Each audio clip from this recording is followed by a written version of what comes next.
knowledge explodes. It changes your very perception of India.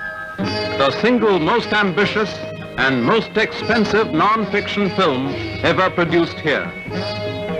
The first Indian film to be distributed under the internationally renowned banner of Warner Brothers. Indus Valley to Indira Gandhi. In English, in magnificent Eastman color. An exciting creation of a decade of passionate research and 2 years of painstaking filming in over 120 locations, traveling 60,000 kilometers, crisscrossing India. A truly exceptional film on the 5,000-year drama of Indian history and culture, filmed in fabulous monuments of long-forgotten empires, as well as in living palaces of recent history. An encyclopedic sweep on the diverse facets of India, the religions, the wars, conflicts, intrigue.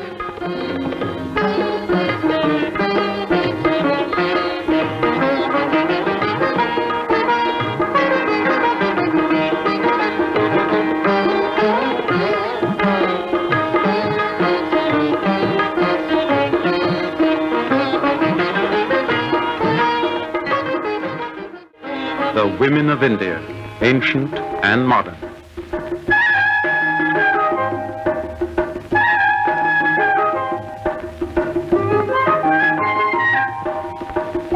Our abject poverty and our heroic efforts to solve our problems, our moral strengths and weaknesses.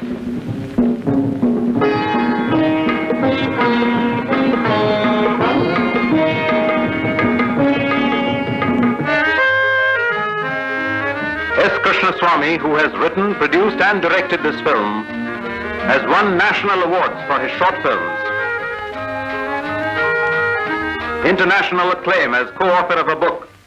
And now in this film, attempts what no filmmaker, Indian or foreign, has so far attempted. Bold in conception and execution, credible and of absorbing interest, there is not a dull moment. The director unearths layer after layer the soul of India, the spirit that lies beneath the sediment, a moving, powerful and thorough piece of work, an objective and painstaking odyssey, a unique experience, possibly the most moving human document ever seen on the screen.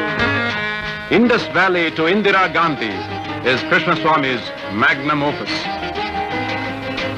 The story of a glorious ancient civilization as it evolves into an energetic young nation. The rise, decay, and resurrection of India.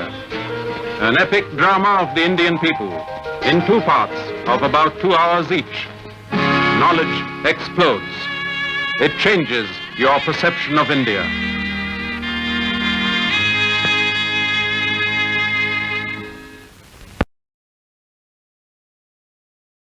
In 1960, as a student at Columbia University in New York, I happened to see a documentary made in America about Indian civilization and Indian history, which was screened for the students. It was so absurd, so prejudiced against everything that was Indian, that I got worked up. It provoked me to go up on the dais, take the mic, and say how absurd this film was. My professor, who was presiding over the event, calmed me down and said, "Look, take this as a challenge. When you get back to your country, make a film which you think is authentic to represent Indian history and civilizational values." On the spot, spontaneously, I said, "I take it as a challenge." But I didn't realize how tough it was going to be. It meant 12 years of waiting to raise the financial resources and 4 more years of actual production time to complete my 4-hour documentary, which I eventually titled Indus Valley to Indira Gandhi when I released it in 1976. The single most ambitious and most expensive non-fiction film ever produced here. The first Indian film to be distributed under the internationally renowned banner of Warner Brothers. Indus Valley to Indira Gandhi, on the 5,000-year drama of Indian history and culture, filmed in fabulous monuments of long-forgotten empires, as well as in living palaces of recent history. An encyclopedic sweep on the diverse facets of India, the religions, the wars, conflicts, intrigue, our abject poverty, and our heroic efforts to solve our problems, our moral strengths and weaknesses. Indus Valley to Indira Gandhi is Krishnaswamy's magnum opus, an epic drama of the Indian people. Knowledge explodes. It changes your perception of India. For Dr. Krishnaswamy's in Indus Valley to Indira Gandhi, in those days used to be a stock for all of us. All of us had to see it, should see it as many times for you to know what history which has not been taught to you. Of course, there are versions which are coming out. But it is a fact that that was the first ever well-documented picture-based, movie-based history narrative which was made not in a documentary fashion, although it may be a documentary, but in a fashion in which all of us could see it and benefit from it. So that was a great service rendered, and I think that kind of thinking out of the box, thinking well in time before the time comes, you think in advance. Those are the kind of things I think India has always been proud of. On demand from educationists and leaders cutting across political lines, we have pleasure in presenting this 4-hour documentary again to a new generation of audience online in 4 parts of about 1 hour each. When India became a republic 25 years ago, we wrote our constitution in English. We publish many English newspapers and journals.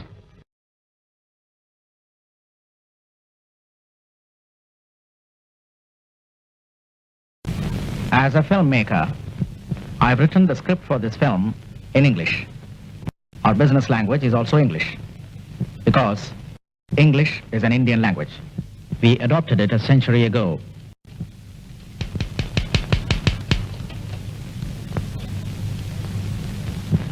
My wife is a biochemist working on research problems, some of which may not have been understood even a few decades ago.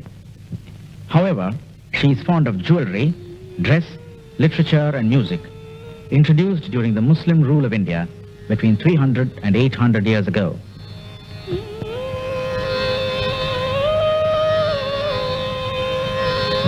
In leisure time, I browse through my library and read books in my mother tongue, Tamil, the literature of which goes back to the beginning of the Christian era.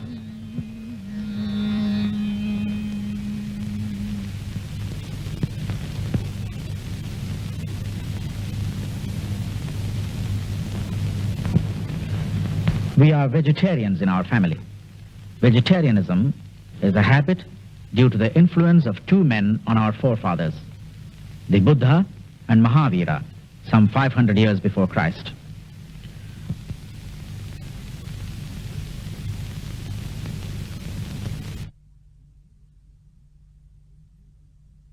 On religious occasions, I introduce myself as a descendant of a shadowy founder of one of the Indo-Aryan clans who made India their home between 3,000 and 4,000 years ago.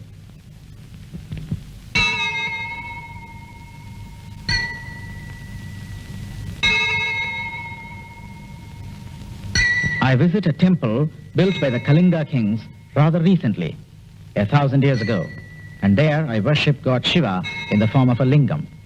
The lingam is considered to be a phallic emblem.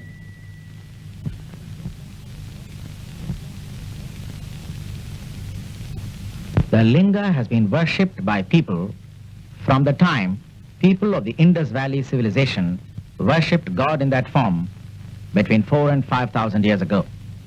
In India, we live concurrently in 50 centuries.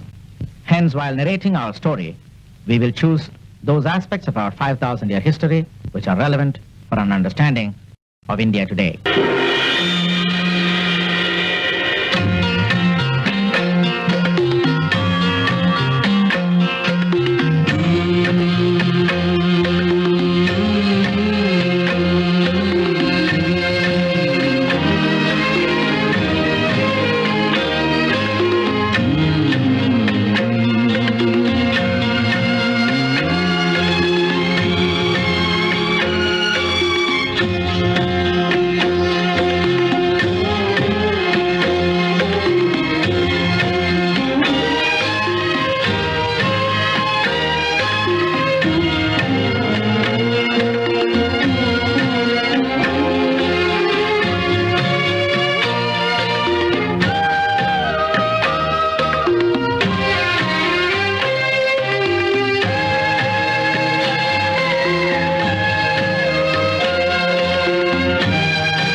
Some 5,000 years ago, man was just emerging from the Stone Age and had begun to use copper implements.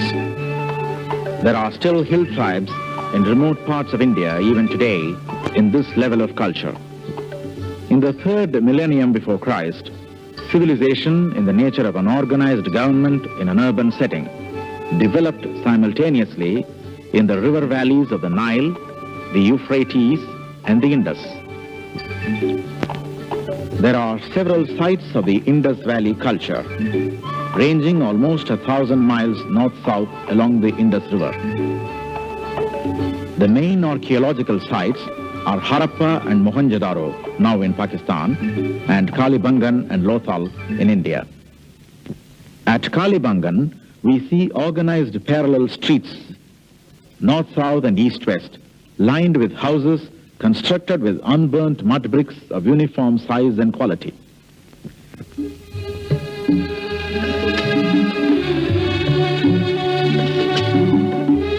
The areas which are often wet, such as wells and drainage channels, are lined with burnt bricks.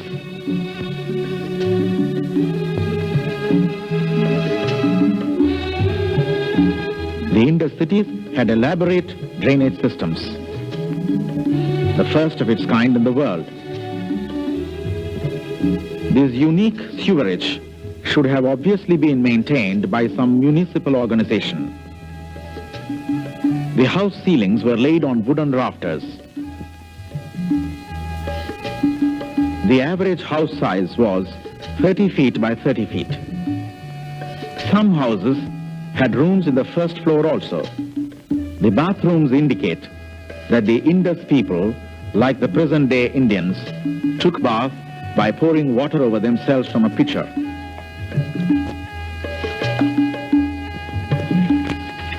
One of the very recent excavations at Lothal has revealed that the Indus people were mariners also, for we find these fantastic docks. Lothal was obviously the port through which the Indus people maintained contact with their contemporaries in the Middle East. The Indus pottery and other articles show that the Indus culture never really died totally. The kind of pots used in the areas around Kalibangan have an unmistakable resemblance to the pottery of the Indus age in design and the painted motifs. The beads and jewels show an urbane culture with a developed concept of beauty. The Indus Valley seals carry a script which is yet to be deciphered. They indicate intense commercial activity. Balances and weights of the period have also been found.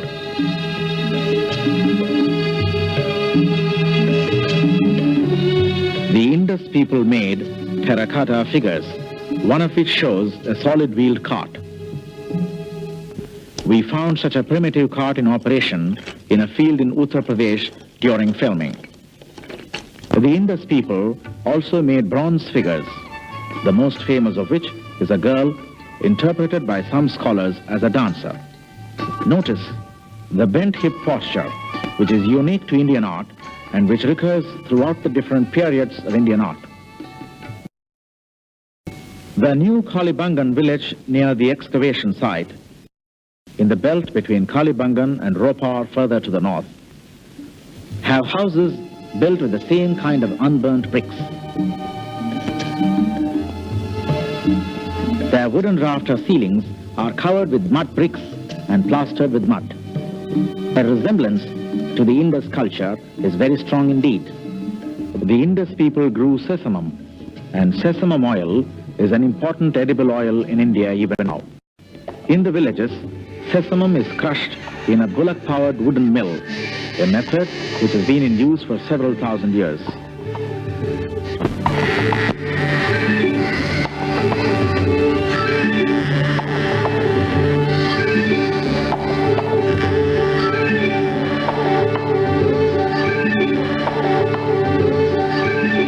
The Indus people were also the first to cultivate cotton in the world, still an important crop in India. Some scholars maintain that the inhabitants of the Indus Valley were Dravidians, now concentrated largely in South India. While this has not been established, we know for certain that among the Indians today live the descendants of the Indus Valley people. The cause for the end of the Indus cities is disputed. One version is that the Indo-Aryan tribes from Central Asia invaded the region and destroyed the Indus Valley cities in a war of conquest. The Rig Veda of the Hindus, the earliest extant religious literature of the world, still held sacred, describes the fall of many big cities to the Aryan god Indra. These may actually refer to the Indus cities. With the exception of Lothal, the Indus cities perished suddenly. Lothal, however, seems to have survived, maintaining the Indus culture and evolving gradually with the times. The Central Asian tribes of Aryans who conquered these northwestern regions of India in the second millennium before Christ were nomads, and their wealth primarily consisted of cattle. They described the local tribes as Dasas. The Dasas were dark-skinned aborigines, while the conquerors were fair-complexioned. They were differentiated on the basis of varna, literally meaning color. A passage in Rig Veda gives the religious interpretation of the four varnas. In a primeval sacrifice, the first 1,000-headed superhuman man rose. The Brahmin, priest, emerged from his face. The Kshatriya, warrior, from his shoulders. The Vaisya, tradesman, from his thighs. The Sudra, servant and farmer, from his feet. The institution of Varna was the precursor of the later day caste, although Varna and caste are not to be confused with each other. The Aborigines and local tribes were outside this fourfold division of man. The invaders settled and developed as indigenous people and spread all over the north in a few centuries and to South India shortly thereafter. In these early years of the second millennium before Christ, by the mixture of Aryan, Dravidian, and other regional cultures, evolved the Hindu religion and social order, the Hindu way of life, as it crystallized and took almost its present-day form.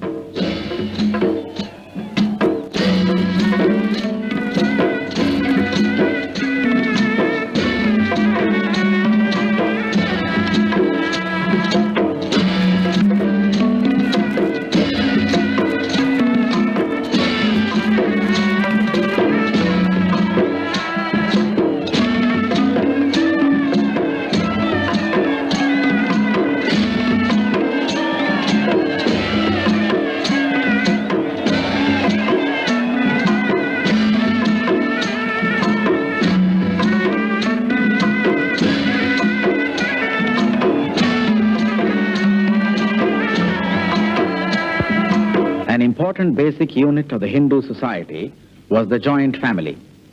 The joint family, as it evolved almost 3,000 years ago, remained the vital force of the social order until the mid-20th century.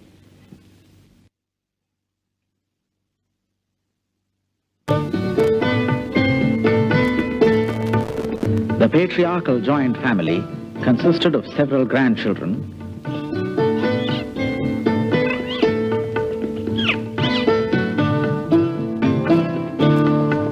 cousins, in-laws, unmarried sisters, and wives of a polygamous household, living under one roof and obeying the leader, the eldest male member.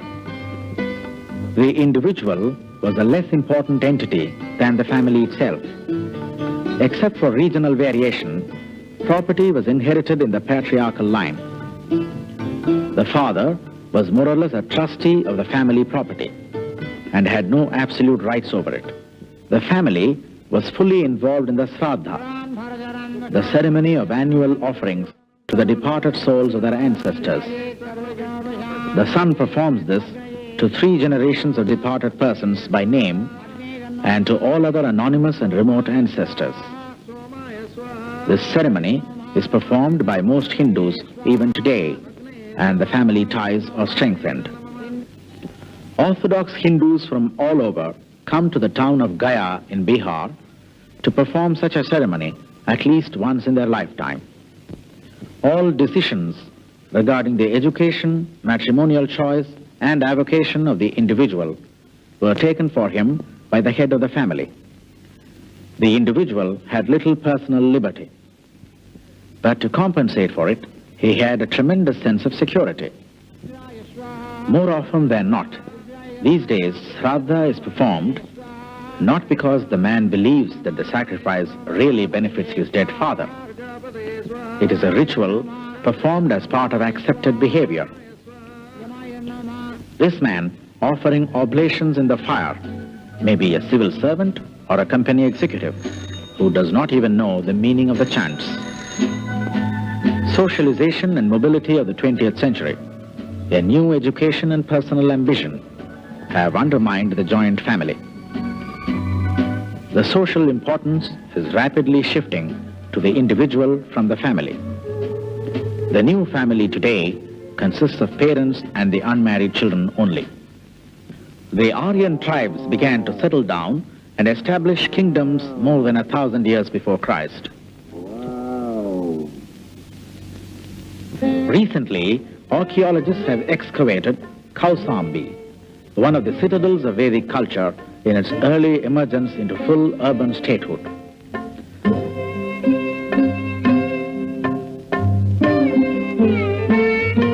By this time, kingship had evolved to command the paraphernalia of a royal court, courtiers, advanced weapons, and military might.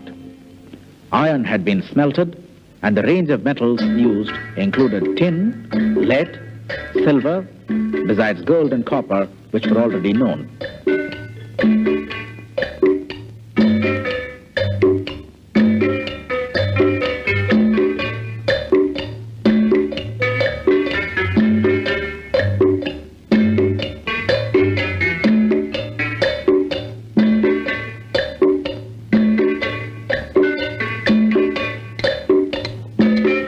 Several new trades and crafts appeared.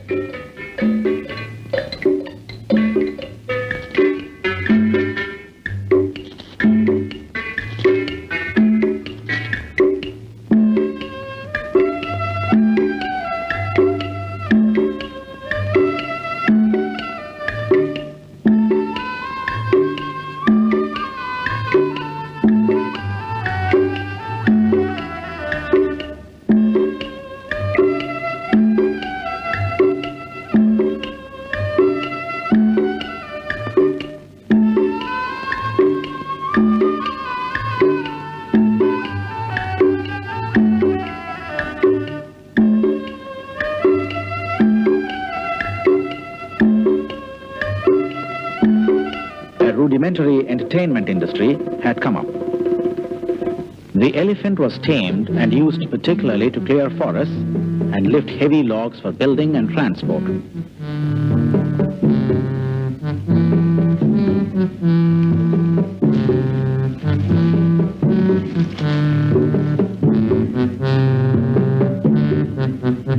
The forest departments of India use them even today for such purposes.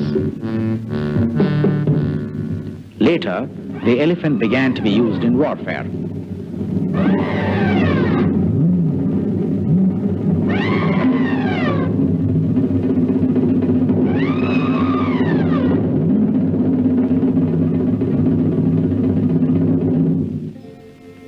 Recently excavated Hastinapura was an important part of the story of Mahabharata, India's greatest and most ancient epic. Mahabharata, the longest poem in the world, narrates the story of a war between cousins of the Kuru clan. A historic event written down later with many poetic exaggerations. The pottery and other articles excavated show a lower level of development than what the literary tradition suggests. The Great War itself is said to have been fought at Kurukshetra, a pilgrim center with a sacred tank associated with the epic. While religious tradition places the war in 3100 BC, most historians believe the war was fought about 1400 years before Christ. With the chanting of Vedic hymns, the Brahmin Purohita assumed importance among the courtiers. One reason for the rise of the Brahmin even above the temporal king was that only he knew how to perform yajnas and protect the world as well as the king's power. Many yajnas, sacrifices, were performed. They were meant for the consecration of a new king or his elevation to the position of an emperor. They were also meant to please the gods, bring rains and avert natural calamities. Even today, the Orthodox Hindus get together and organize yajnas. This yajna here was performed in 1975 in a temple at Kanchipuram.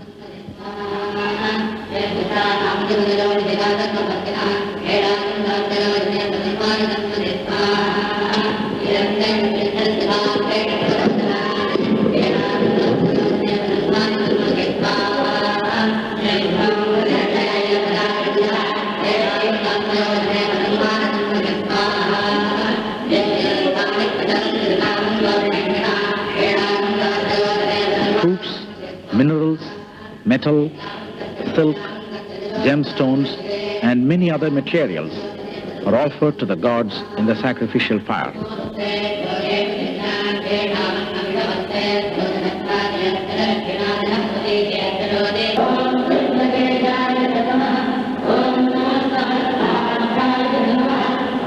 While the sacrifice carried the offerings to the many gods of the Vedic pantheon, Agni, the god of fire, had a special exalted place not only in his own right, but also as the conveyor of man's offerings to the other gods.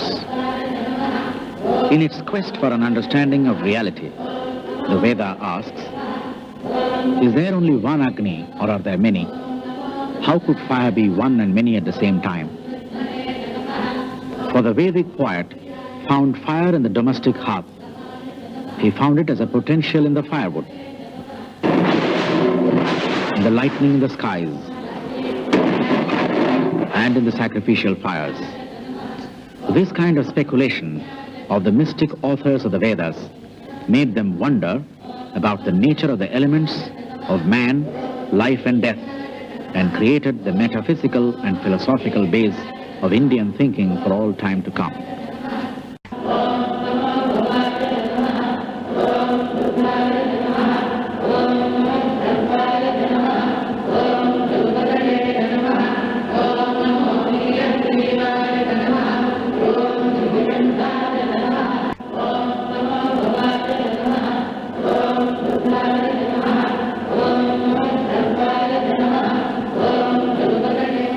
In the centuries immediately following the Vedas came up a set of Upanishads, writings of mystics and sages who had felt a profound religious experience.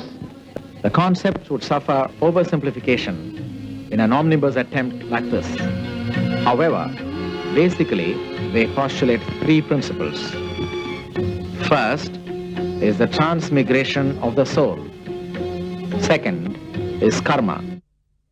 Thirdly, the individual soul of man is no different from God himself, the Brahman, the infinite, who is matter and energy, who manifests himself in things living and non-living.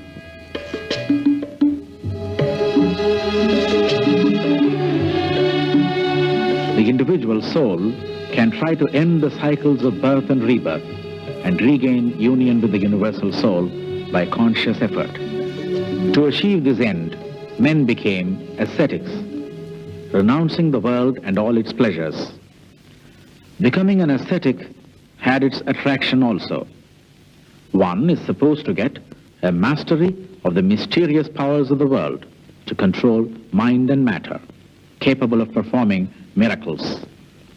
Beyond rational thought, men of this kind continue to live in India. But the religious experience of a true mystic reaches a realm where they transcend the miraculous.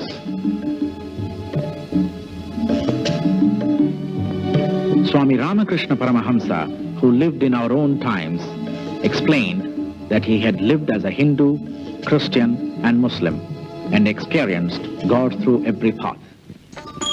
A large number of religious-minded, educated Hindus today do not seek their religious experience through miracles. To them, God need not be demonstrated. However, for the masses, the demonstration of psychic powers, whether real or fraudulent, is the basis of faith. The texts of the Vedas were unwritten. They were transmitted from generation to generation for over 3,000 years by a rigorous training where the gurus taught them to obedient students. Today, the Vedic schools continue their tradition of teaching them without a change of syllable or a change of intonation. It is now recognized that Sanskrit is a remote cousin of all European languages, having a common ancestry in their parent language, some early speech of the Indo-Aryans. By the time of the Mahabharata war, or soon thereafter, the Sanskrit alphabet had been evolved, one of the most scientific alphabets of the world, phonetically conceived and codified. The manuscripts were written with styles on palm leaves. Collections of palm leaf manuscripts are being studied by experts. Panini's Sanskrit grammar of the 5th century BC is one of the remarkable intellectual achievements of mankind. A comparable grammatical work did not appear in any language outside India almost till the 19th century. Such grammar and precise alphabet were required for the intricately abstract thinking that had developed. The subtleties and nuances of expression required exceptional nuances of grammar and vocabulary. Concurrent with metaphysical speculations at this time, sacrificial Brahmanism, killing beasts to please the gods, had become so powerful that they began to be resented. In this milieu, one of the greatest men of the world was born in India. Relinquishing the palace and comforts of his birth, Siddhartha journeyed to the forest.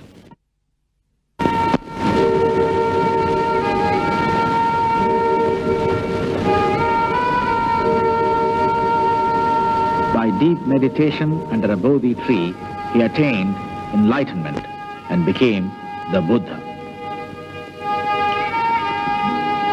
The Buddha opposed the orthodox cults cruel to animals and men and began sowing the seeds of universal love and humanism.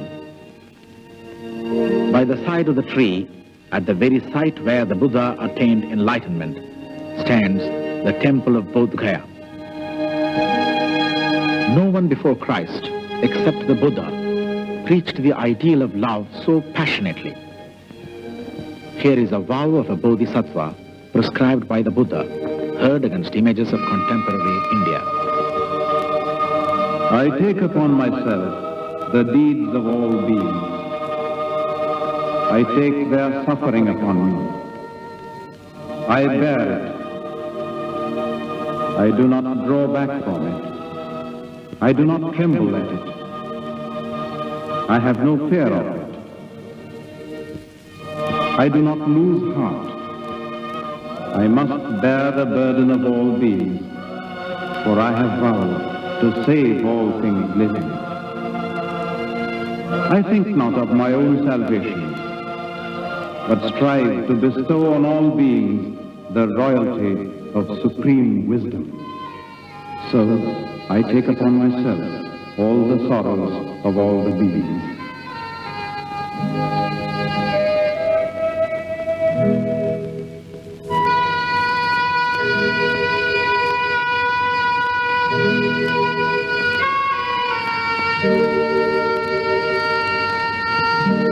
The Buddha preached from this peak at Rajagriha, a place associated with another great soul, Mahavira, who was born in Vaisali in the same area of India, near the river Ganga.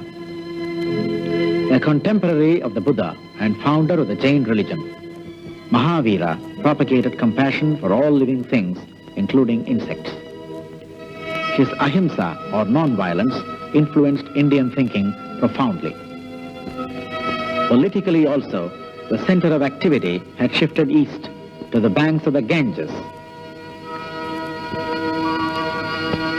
Following the period of Buddha, the kingdom of Magadha gained prominence.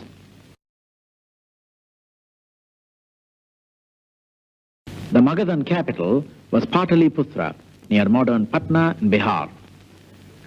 Even as this kingdom was expanding and gaining importance, an east-west meet was taking place in northwestern India.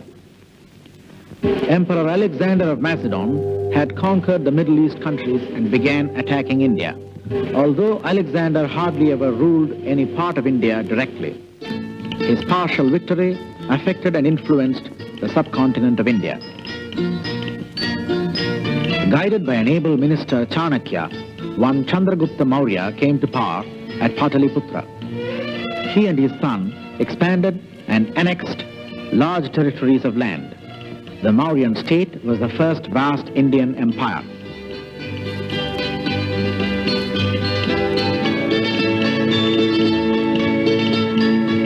At this time, all metal foundries and mines, besides spinning and weaving workshops, were owned by the Mauryan state.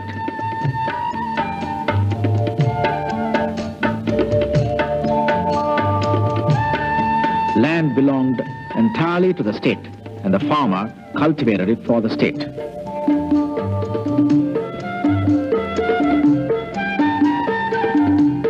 The state controlled some of the manufacturing activities, while it carefully supervised others which were in private hands.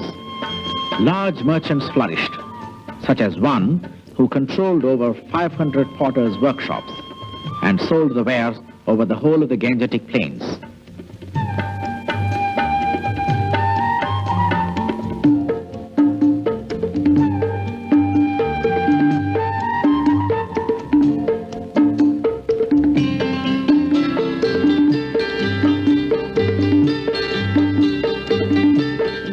Records that grain prices were controlled in the market.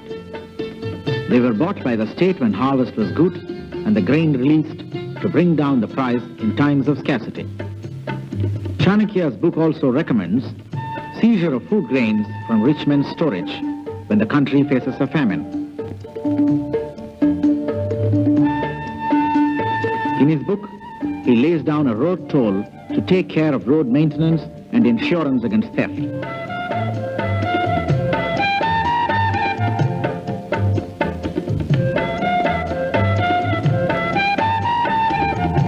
Chanakya laid down differential rates of interest on borrowing based on the importance of the different crafts and professions and the relative risk. He also prescribed differential customs tariff on essential and non-essential commodities. His humane consideration includes fair treatment of servants and slaves.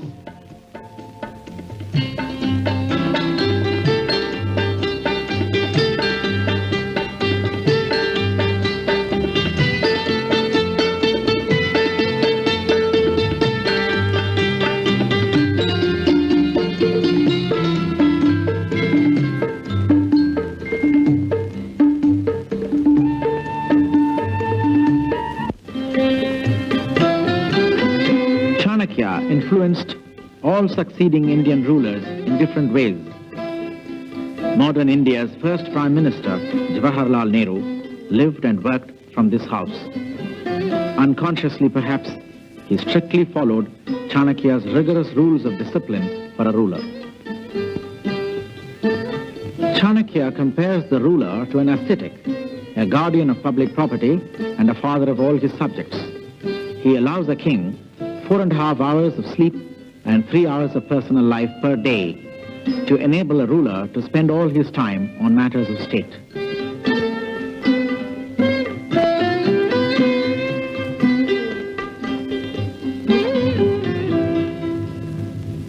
Chandragupta Maurya's grandson, Ashoka, at first followed the militarist policies of his dynasty and expanded his empire by war.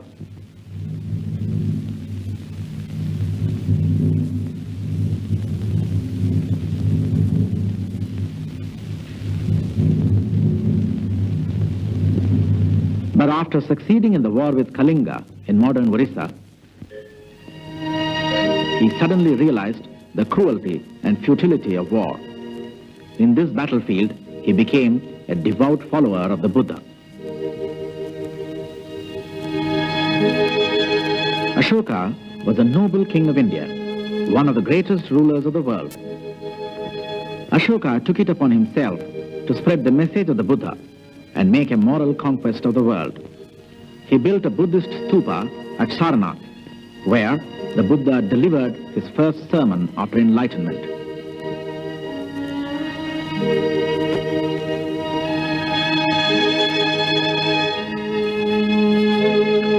Ashoka erected stone pillars all over his empire, which carried his edicts. Those which are still there, such as this one at Vaisali, are remarkable, not only for the humanity of the message, but for the advanced technology of manufacturing them. Measuring over 40 feet, weighing nearly 50 tons, each pillar is carved from a single rock, polished to a very high degree, and transported several hundred miles to its present position. The brilliant capital of an Ashokan column with 4 lions has been adopted as the national insignia of modern India.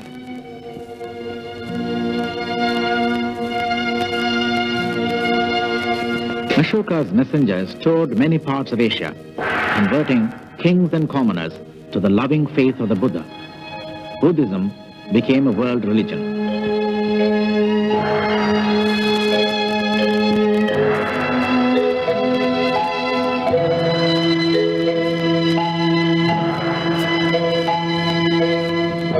Near the battlefield where Ashoka adopted the Buddhist faith nearly 300 years before Christ, very recently, the Japanese have honored their emperor by building a monument for peace.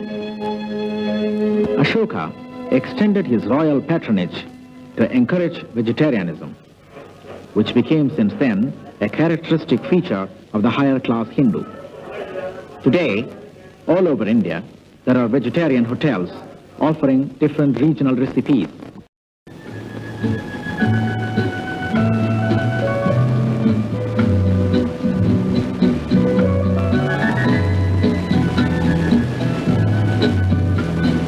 Even in the internationally reputed Western-style hotels in India, whether it is the privately owned Taj Intercontinental, Bombay, or the prestigious Ashoka Hotel, New Delhi, owned by the India Tourism Development Corporation of the government, the restaurants make it a point to offer choice vegetarian food, along with an international cuisine.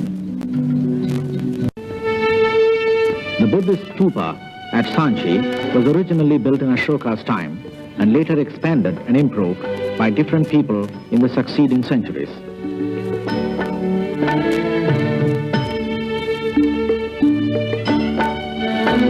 The stone fence around the stupa and the stone balustrades are modeled after village fences of the period made of wood and bamboo.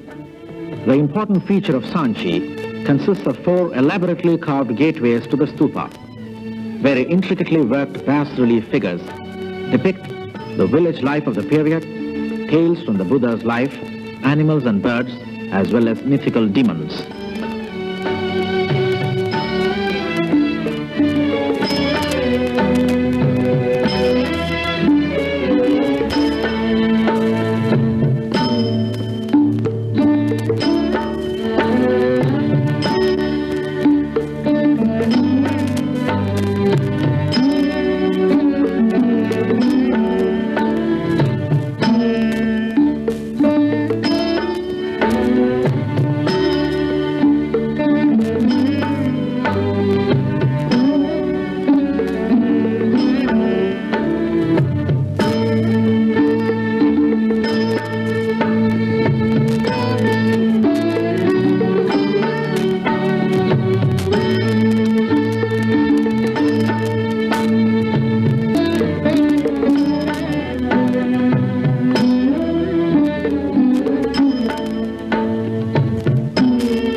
Figures on the gateways present the same bent hip posture reminiscent of the Indus bronze girl.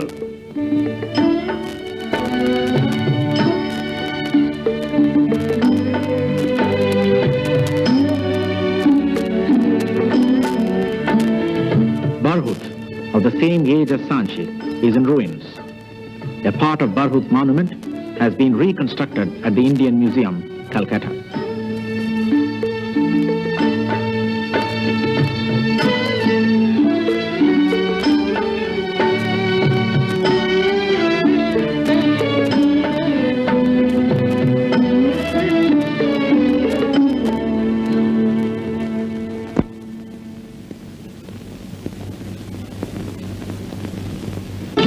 Ashoka's successors were meek men, and India entered an era of confusion and conflict.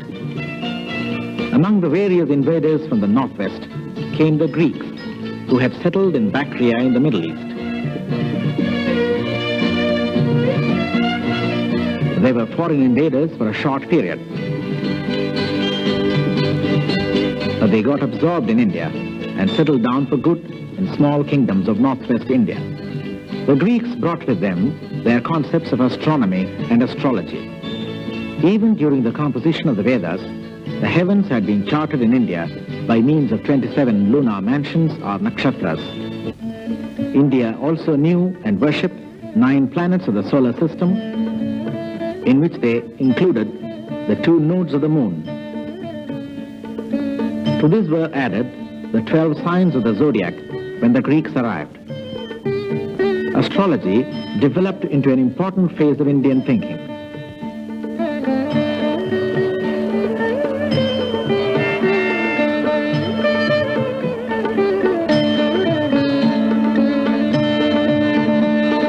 Astrology may mean business on the footpath. It may also mean a prosperous business, as that of Pandit Kariyur Srinivasachari of Madras, who at 75 practices from his comfortable large house, built on his own earnings as a reputed astrologer of half a century. There are astrological magazines and conventions. But the strongest hold of astrology today is in arranging marriages, since most people believe that a matching of horoscopes will result in a successful marriage. The 2 centuries just before and after Christ saw also the codification of Indian law. Generally, the kings were not expected to legislate, but only follow Dharma Shastras, codes of law and righteousness enunciated by lawgivers such as Manu. Manu was a strong believer in the hierarchy of Varna. Even in the administration of justice, he considered man to be basically unequal.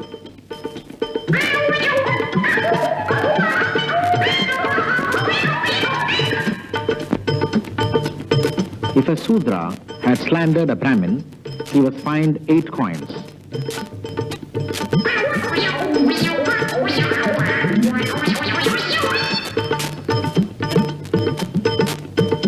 If a Brahmin scolded a Sudra, he was fined only 2 coins.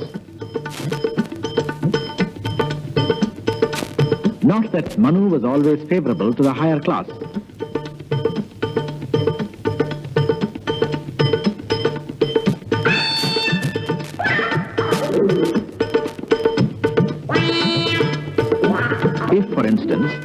Brahmin and a Sudra both had committed theft.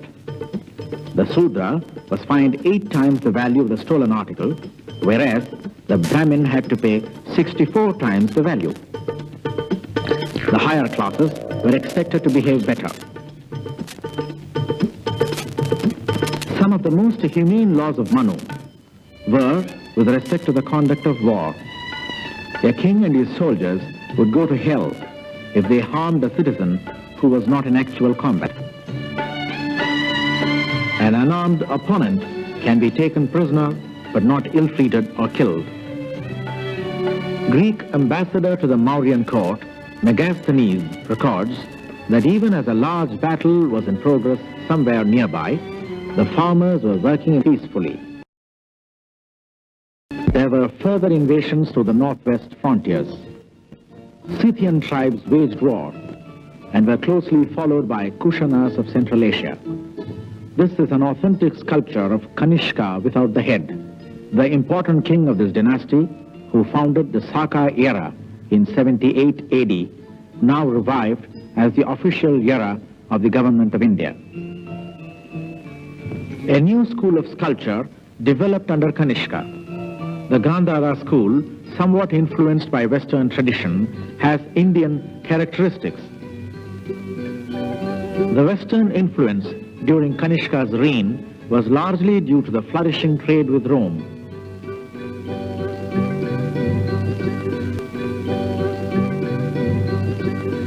Contemporary with the Gandhara school was the Mathura school of sculpture, which developed at Mathura, not far from modern Delhi. The birthplace of the legendary god Krishna. Mathura was more Indian and original than Gandhara in its visual concepts. Mathura sculpture was based on secular as well as religious themes.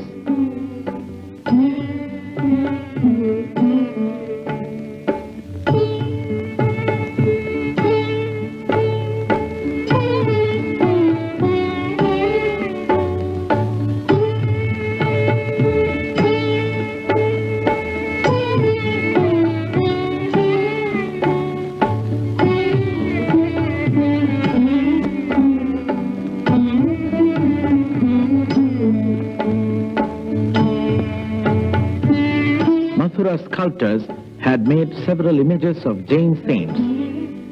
The Jain religion, founded by Mahavira at the time of the Buddha, was becoming popular all over the country.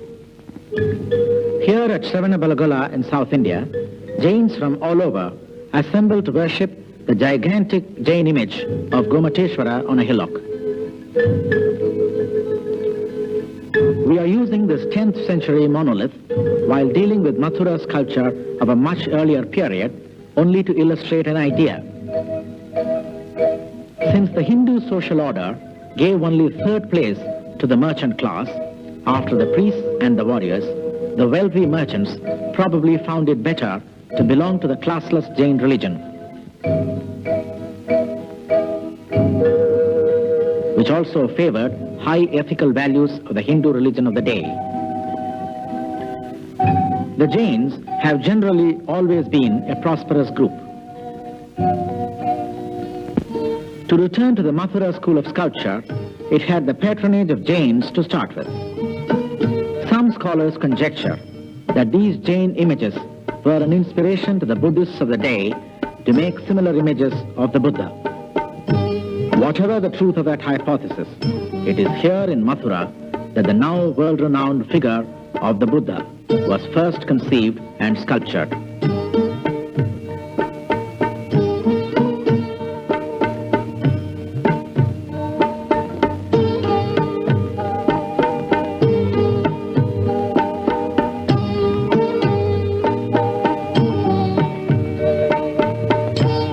Buddhism itself had developed into different ideological sects.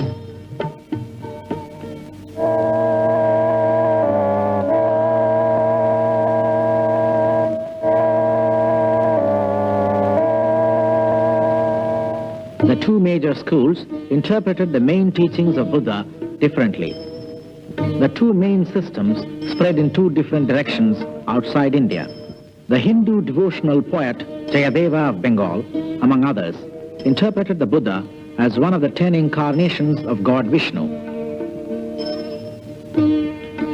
The main ideas of rebirth and karma being common to Hindu and Buddhist faiths, Hinduism began to absorb the non-violence and love of Buddhism, shedding its own sacrificial Brahmanism.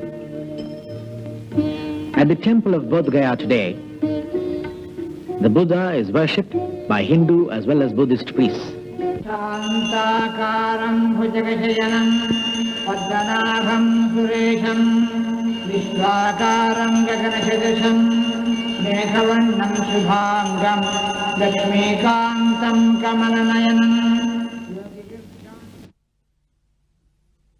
Tassa bhagavato arahato samma sambuddhassa namo tassa bhagavato arahato samma sambuddhassa namo tassa. Krishna was emerging as the most important of the 10 incarnations of Vishnu. The Mahabharata legend has it that Krishna was born in Mathura, whose sculpture fashioned the Buddha. The Krishna image in the preceding 1,000 years had developed into a character which could outdo all hero patterns of the world. Born to parents in prison, Krishna is miraculously taken to foster parents. As a baby, he could kill a demoness by sucking the life out of her.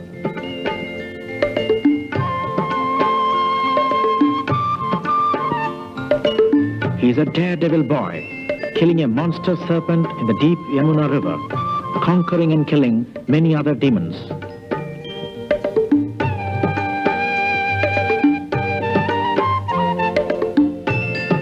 By holding up a hillock on his little finger, he saves his clan from rain and thunder. He steals butter from the cowherds' houses and gets away with every mischief.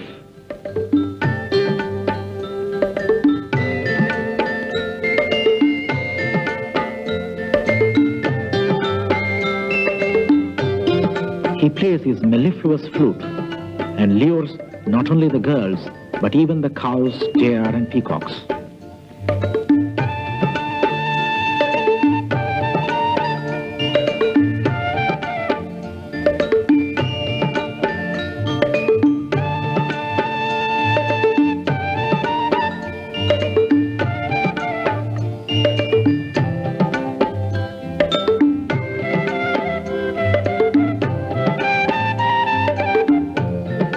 His special love is for Radha, his consort, not wife.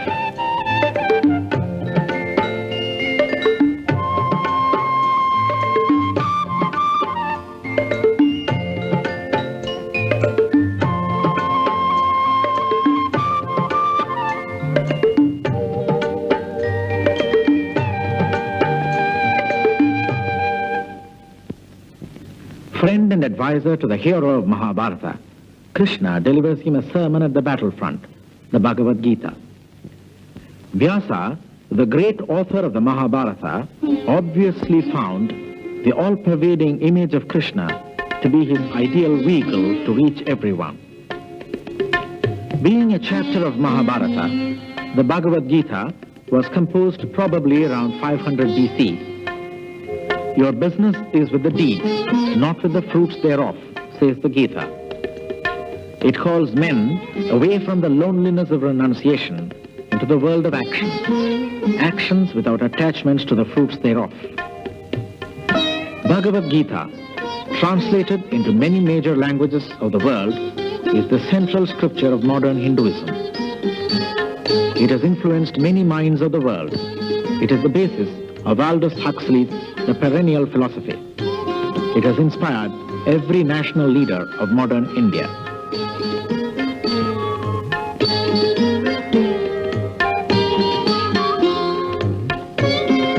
However, the Gita is held sacred by some people who prefer to worship the book as a sacred object rather than as a great way of life to be lived.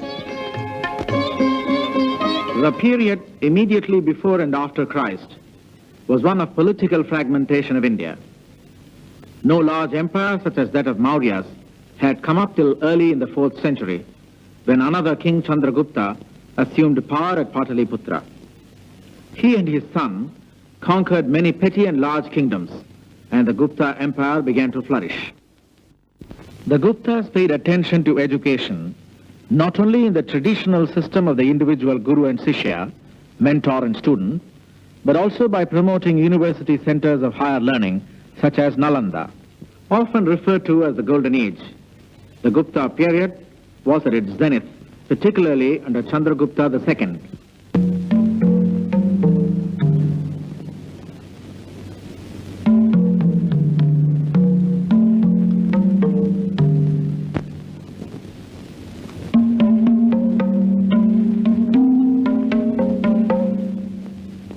Nalanda mainly housed Buddhist monasteries.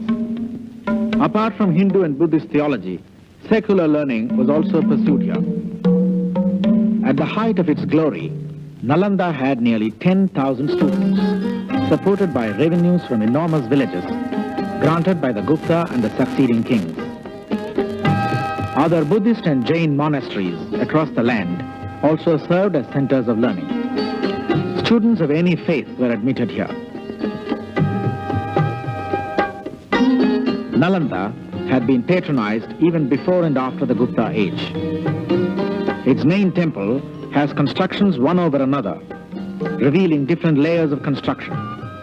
Nalanda was a great academic center for nearly 1,000 years.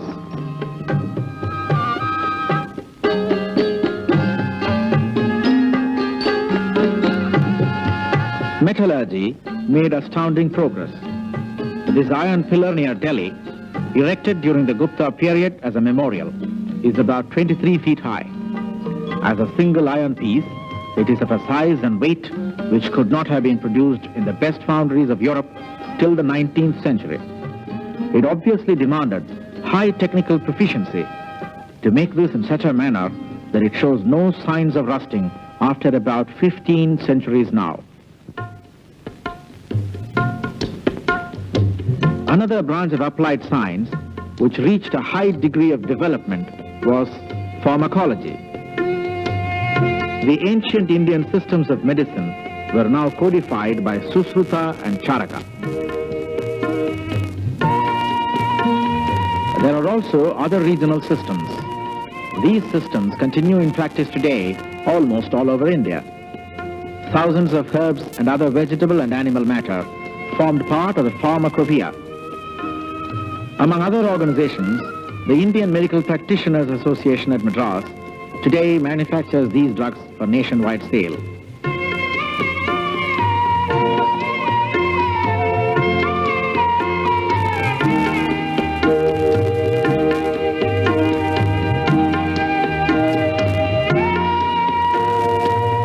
Although they were unaware of bacteria, the Jain theologians conjectured the presence of living organisms floating in air and water, too infinitesimally small to be seen by the naked eye. Limited kinds of surgery were also performed. A high degree of specialization was achieved, in particular in bone setting, an art which is practiced even today with astounding results by specialists of the ancient school of medicine. This small town, Puttur in South India, gets patients from far and near for bone setting. The native doctors of Puttur have a policy of giving free treatment, accepting whatever fee is offered by the patient.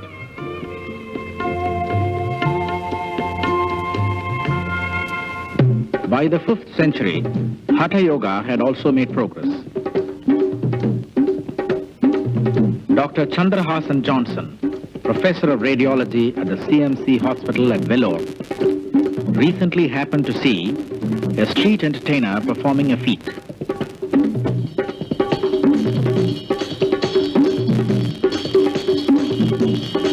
The young man was able to swallow more than a dozen water snakes and a few frogs alive.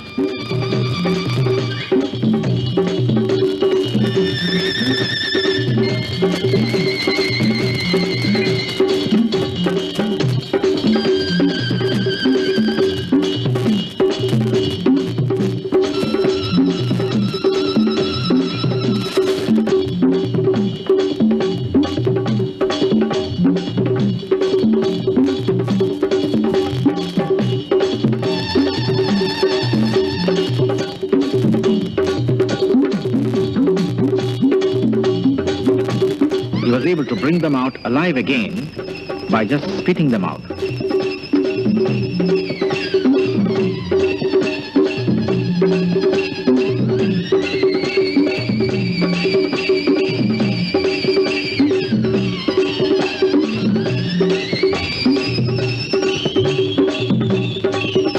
To investigate this, Dr. Johnson conducted an X-ray film study. The snakes were given barium meal before they were swallowed. Dr. Johnson got these splendid X-ray movie images, establishing that the snakes really played around the man's stomach. The study shows that the man is able to control his stomach and his gullet and increase or decrease the intra-abdominal pressure at will. In short, he is exercising control over what is otherwise an involuntary reflex.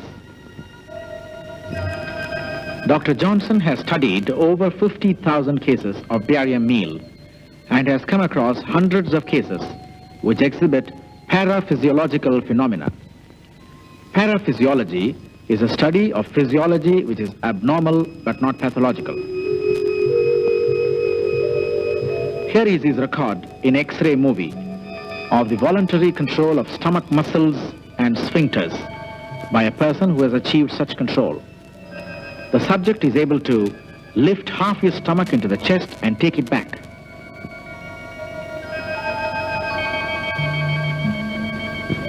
By no means are these street entertainers yogis, but control over the involuntary nervous system is one of the key aspects of Hatha Yoga. A Raja Yogi, when he attains perfection, is supposed to get total control over his body, including all the reflexes which are normally involuntary, as well as control over the mind, including the subconscious.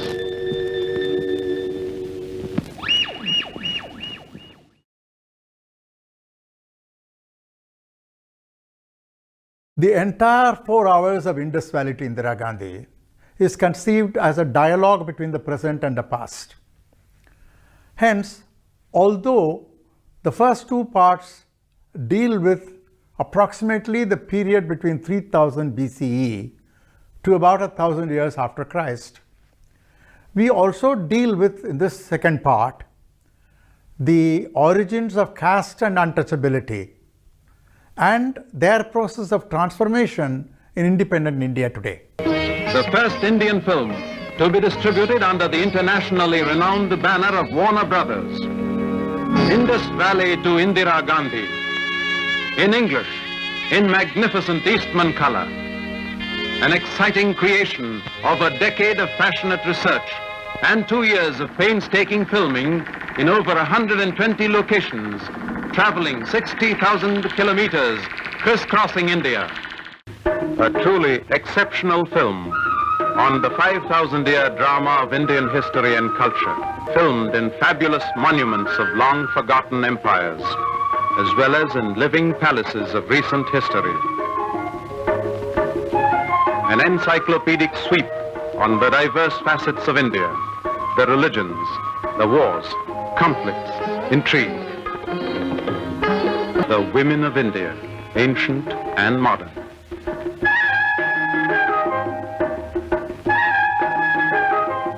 Our abject poverty and our heroic efforts to solve our problems, our moral strengths and weaknesses.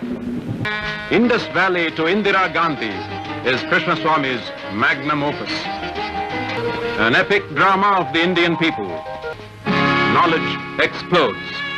It changes your perception of India. Somebody said that if you want to create history, write something worth reading about or do something worth writing about. Dr. Krishnaswamy did both. That was his success.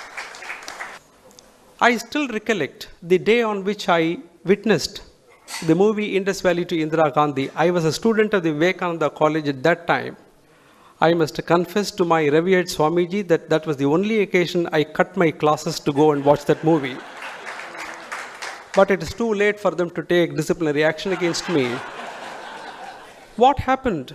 The impact that Indus Valley to Indira Gandhi created in me was so great. We owe a great deal to posterity to record our history. And that is where I really salute Dr. Krishnaswamy. Even if the American authorities who bestowed this lifetime award on Babu Krishnaswamy and the entire family of Krishnaswamy Associates thought that they were honoring a filmmaker, in actual fact, they were honoring the quintessence of what it means to be an Indian.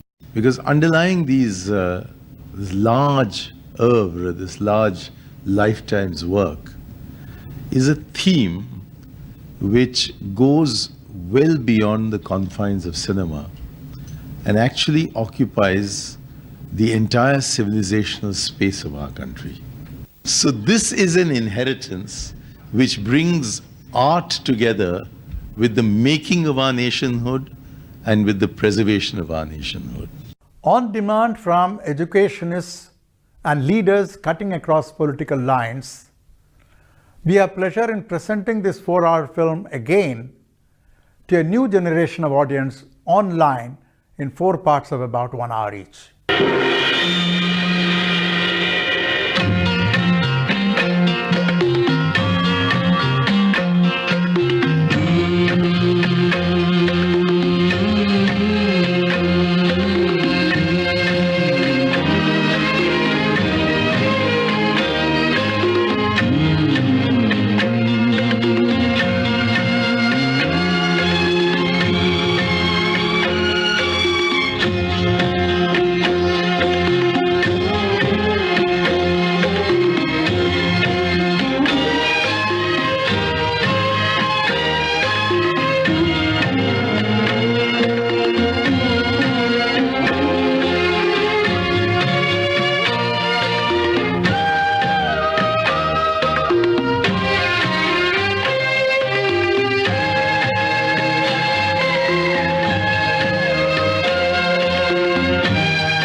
During the 5th century lived the great astronomer-mathematician Aryabhatta, whose name is carried by the first Indian satellite launched in 1975.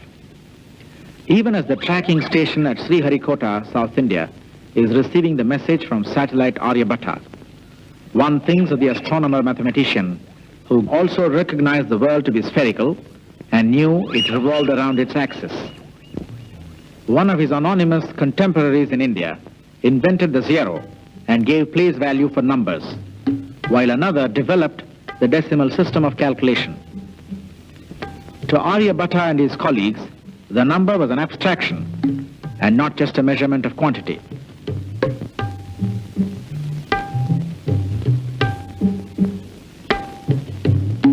Other astronomers followed his tradition.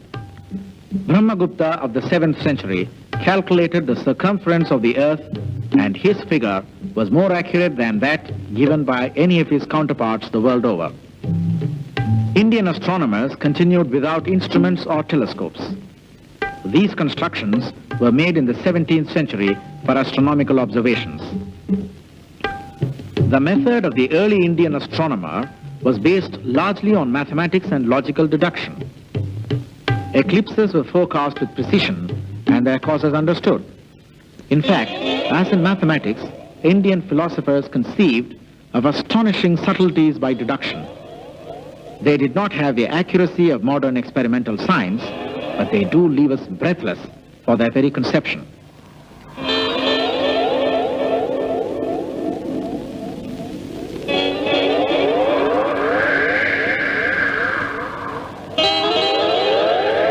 The authors of the Vedas had conceived of ether as a substance occupying the vacuum of space. Among the many theories of cosmogony, one sage had come up with parinama, or evolution. To him, the living and the non-living came from the same source. Everything alters with time and changes into new forms, but in essence, they are the same.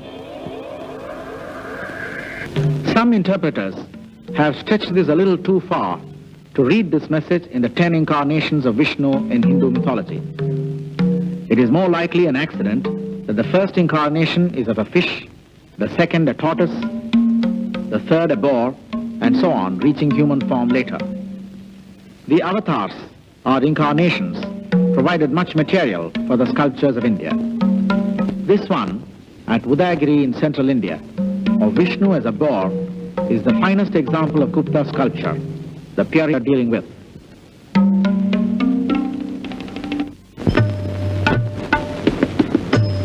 The most renowned visual achievement of this period is the cave paintings of Ajanta in the Deccan.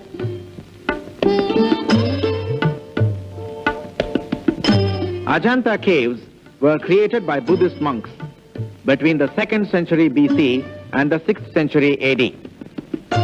The caves contain sculptured halls with decorative pillars.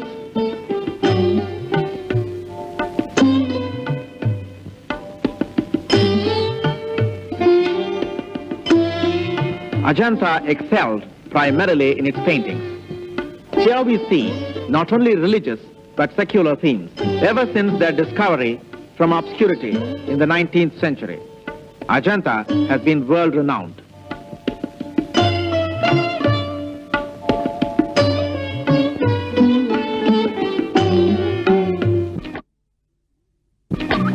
ये ले कमल पत्र, इस पर तू अपने हृदय के भाव लिख डाल।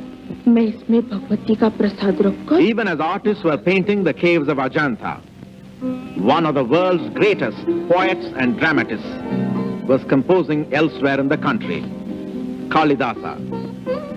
His play Shakuntalam has been staged in many languages of the world in the last 100 years. लिखूं किससे? दूज के चंद्रमा जैसे अपने इस नख से।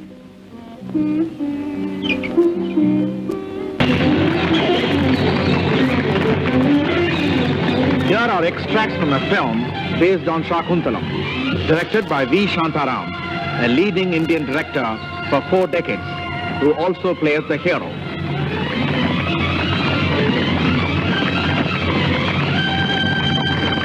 Shakuntala is the foster daughter of a hermit, loved by everyone in the forest. King Dushyanta, while on a hunting expedition, falls in love with her and marries her secretly. हे सूर्य भगवान,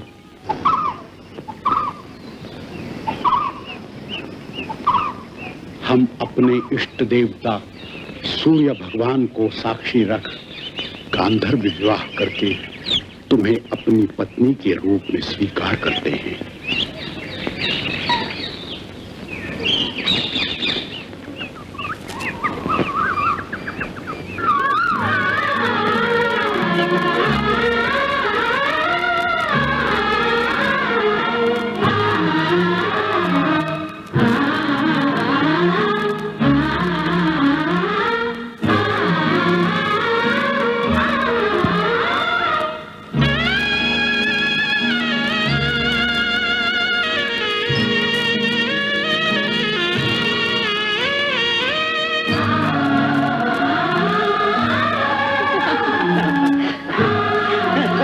Problems develop when pregnant Shakuntala is taken to the king's court by the hermit's disciples. Because of a curse, the king had forgotten Shakuntala. Kalidasa had a strong central conflict and portrayed characters with subtle differences. As a tradition, no Sanskrit play had a tragic end. During the medieval period, Sanskrit drama declined in importance, but its form and traditions were kept alive by the folk theatre in various languages of India. They, in turn, influenced the form of the Indian cinema. अधिकारी शिष्य को विद्या देकर जैसे गुरु निश्चिंत हो जाता है, वैसे ही इस कन्या को उसके पति के घर भेजकर मैं निश्चिंत हुआ हूँ।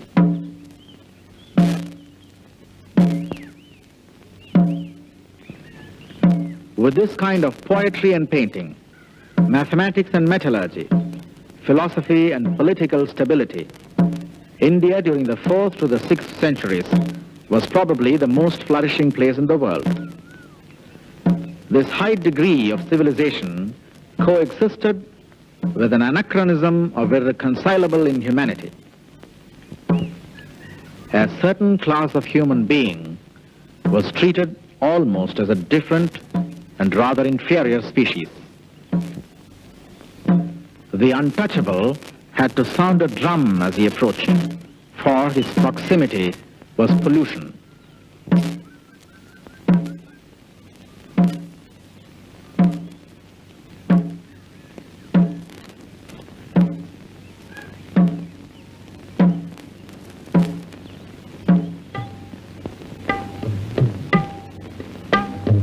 A society which worshipped some animals treated some human beings as cattle. They were not allowed to use the public wells in the caste Hindu areas. From a much earlier period, untouchability had been practiced.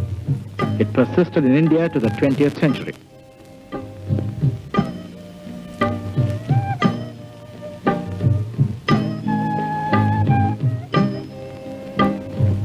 There were even roads which the untouchables were not allowed to use.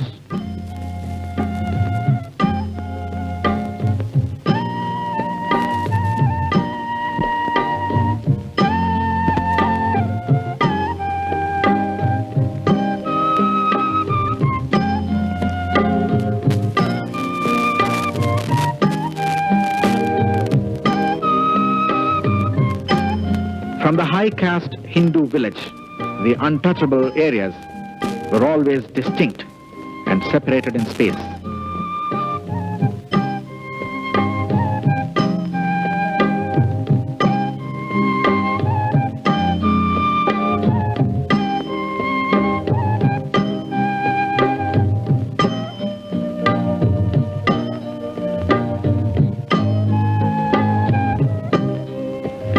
These people were guards of the cremation grounds,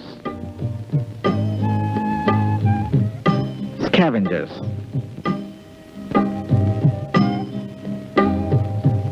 cobblers, or the like.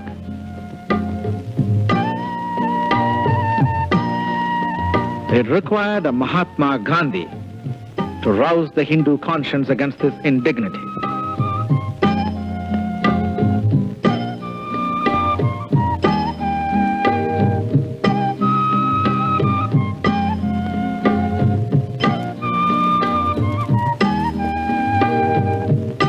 One of the first actions of independent India was to abolish untouchability and to make its practice a cognizable offense.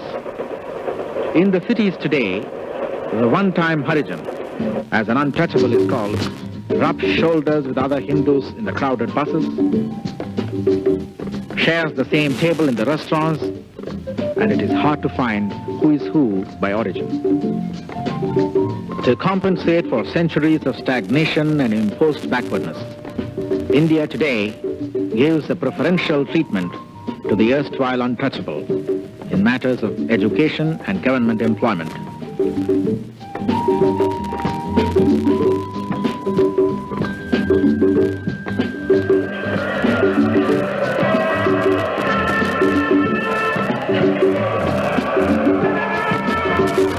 However, centuries of prejudice do not die overnight.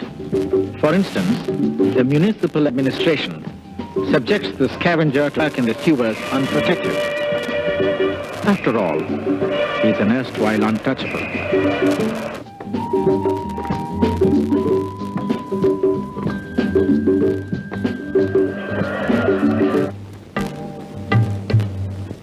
When the Gupta power was waning, other social degradations like caste system further solidified. Caste is a further development of Varna, formed on a complicated basis. People of each profession belonged to a caste, and they not only had to follow the hereditary profession, but also marry within the caste, maintain social relations within the caste. The higher caste could not eat in the company of the lower caste, nor could they eat food touched by them. Caste, a name given by the Portuguese in the 16th century to the Hindu social institution traditionally called Jati, is still a relevant problem today. Attachment to Jati is a primordial narrow attachment to clan. In India today, caste has changed from a vertical institution of higher and lower social groups involved in insular crafts and professions to a horizontal institution competing in commercial and political activity. With the introduction of adult franchise, caste became a political factor.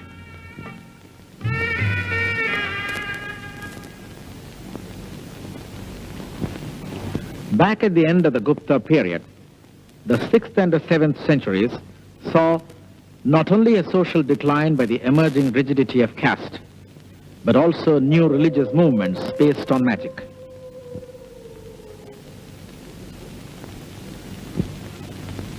Buddhism, as well as Hinduism, developed tantric cults. Some of these cults believed in ritual orgies and sexual union in a state of self-hypnosis.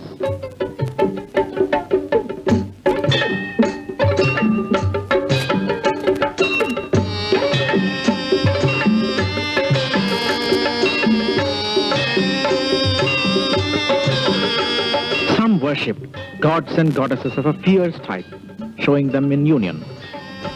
Buddhist tantric practices spread to Tibet, where they continued long after their virtual disappearance in India.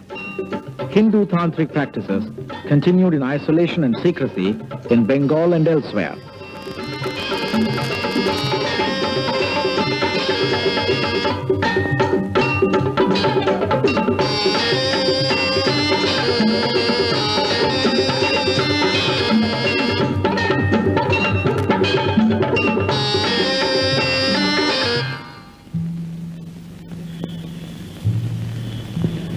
This remote temple in Orissa is not accessible even now through a motorable road.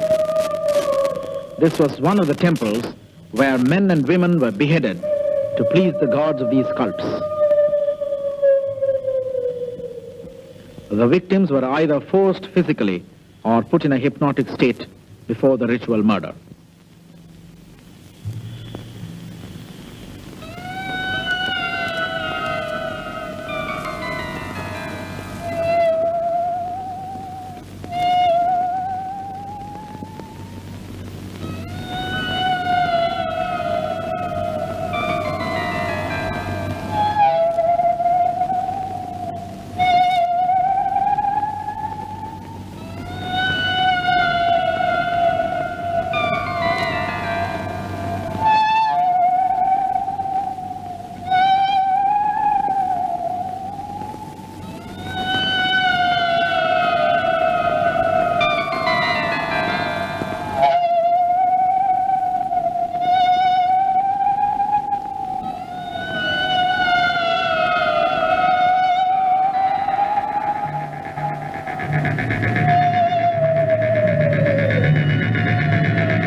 With a downward trend in social organization, declining political stability, return to the primitive in religion, North India was facing a decline. This is the palace of Harshavardhana, the last great Hindu emperor of North India, who controlled a great part of the country in the 7th century. He was defeated in battle by the Chalukya king Pulikeshin II of Badami in the Deccan. However, it did not result in either of them losing his kingdom. The center of cultural growth and spiritual development was also shifting to South India. The Chalukyas had developed cave temples modeled after Ajanta.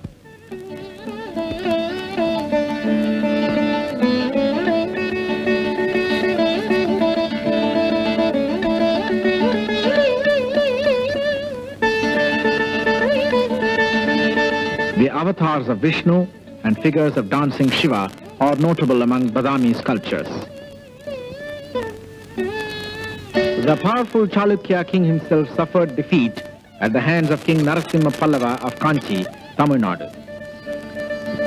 The Tamil and Kerala country had been for many centuries under the rule of 3 dynasties who controlled 3 parts of the area. In the 6th century, the Pallavas, a new group outside the traditional 3, had gained control over vast areas. The Tamils had a highly flourishing maritime trade with Rome and with the Far East. In this port town of Mamallapuram, near Madras, Narasimha Pallava established a lighthouse on a hillock. Close to the lighthouse are a group of world-renowned sculptures and monolithic rock temples created by the Pallavas. Most striking of the bas-relief work here is the descent of the Ganga.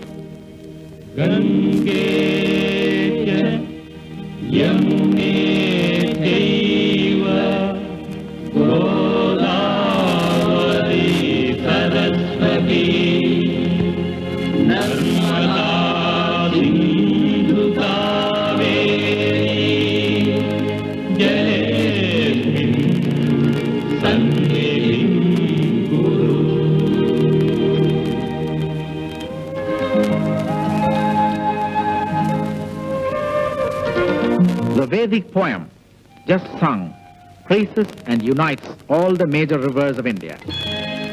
This is Ganga at Varanasi, where, traveling hundreds of miles over thousands of years, millions have taken a dip.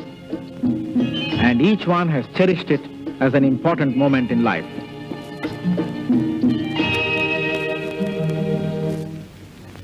A natural cleft in the rock is utilized at Mamallapuram to show the sacred river, who is watched on either side by gods, demigods, ascetics, and elephants, with snake spirits swimming in her waters. So distant in space and politically having never belonged to the same state in history, the sculptor of Mamallapuram chose the descent of the Ganga for this theme because India was already a culturally indivisible whole. To begin with, the Pallava sculptors made bas-reliefs and then excavated the rock to scoop out and create cave temples.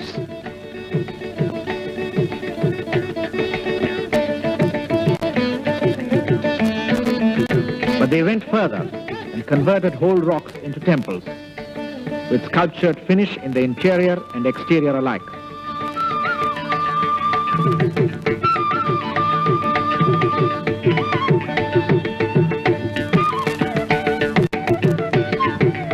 These 5 temples are believed to have been dedicated to the 5 heroes of the Mahabharata.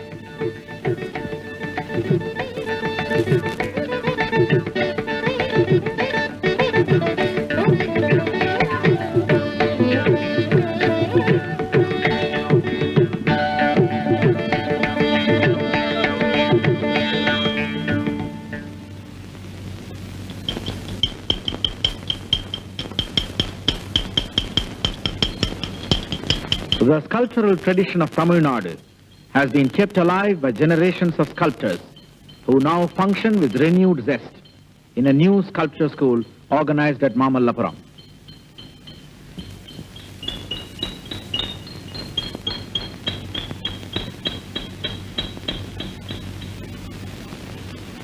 About 30 miles from the Ajanta caves already seen, another group of cave temples were being created in western Deccan at Ellora.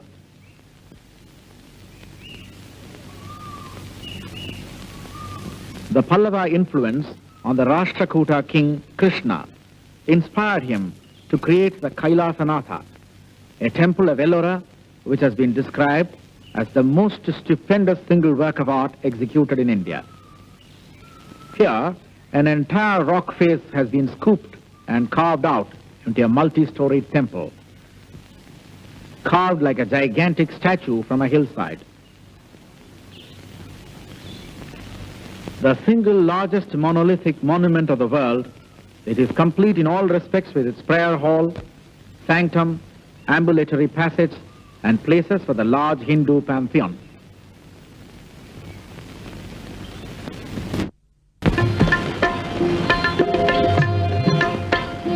On the everyday level of truth, the world is produced by the Creator, and it goes through an evolutionary process. But on the highest level of truth, the whole phenomenal universe, including the gods themselves, are unreal. It is all Maya, an illusion, a dream, a mirage. Ultimately, the only reality is Brahman, the imperishable and causeless world soul. We are all part of it. Thus spoke Shankara, the brilliant philosopher saint who was born in a village in South India, more or less at the time of the creation of this temple at Ellora. Whether it is the animal, man, or demon, or even the lifeless rock, each entity is only an aspect of Brahman, the infinite.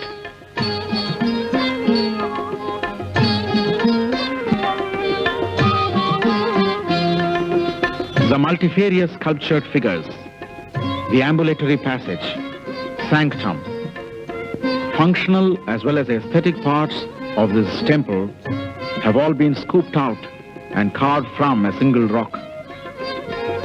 In the same way, the phenomenal world with all its variety has been created from and still forms an integral part of the infinite Brahman.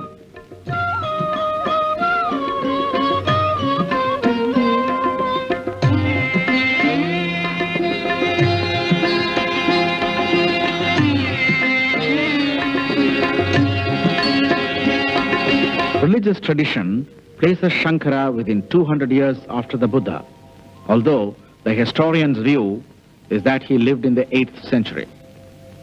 In a very short span of life, Shankara toured extensively all over India, debating and making an intellectual conquest of the country. A wave of followers converted to Shankara's fold. Intellectual life of the Hindu and of India as a whole was to be guided by this great saint from then on. Modern genetics speaks of the DNA as something like a foundation stone of the process of life. The elephant, the giraffe, the insect, the tree, the monkey, and the man are what they are only because of minor differences in the structure of their DNA molecule, the basic chemical unit of life in layman's terms. Scientists have begun to synthesize the DNA molecule. The living and the non-living are composed of the same basic material. Faced by this new scientific breakthrough and by the most recent paradoxes of quantum physics, we seem to be drawing closer to Shankara than ever before. Shankara established religious missions in different parts of India.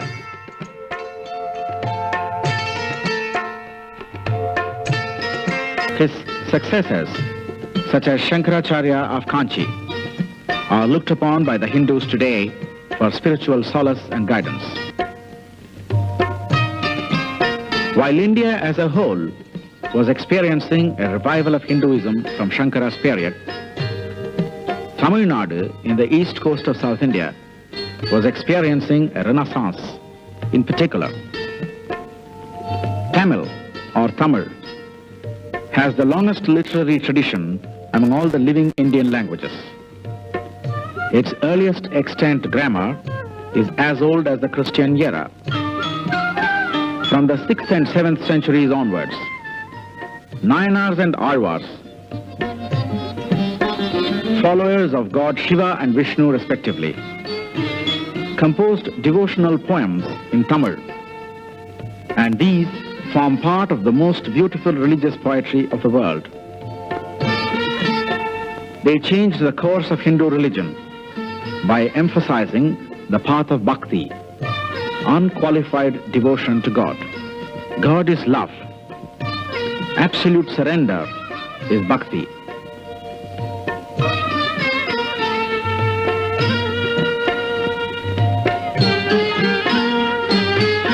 This was not new to Hindu thinking, but in the course of history, different paths became dominant at different times. The Alvars and Nayanars included people of various castes, as well as some who were born untouchables. They are themselves worshipped in the temples of South India.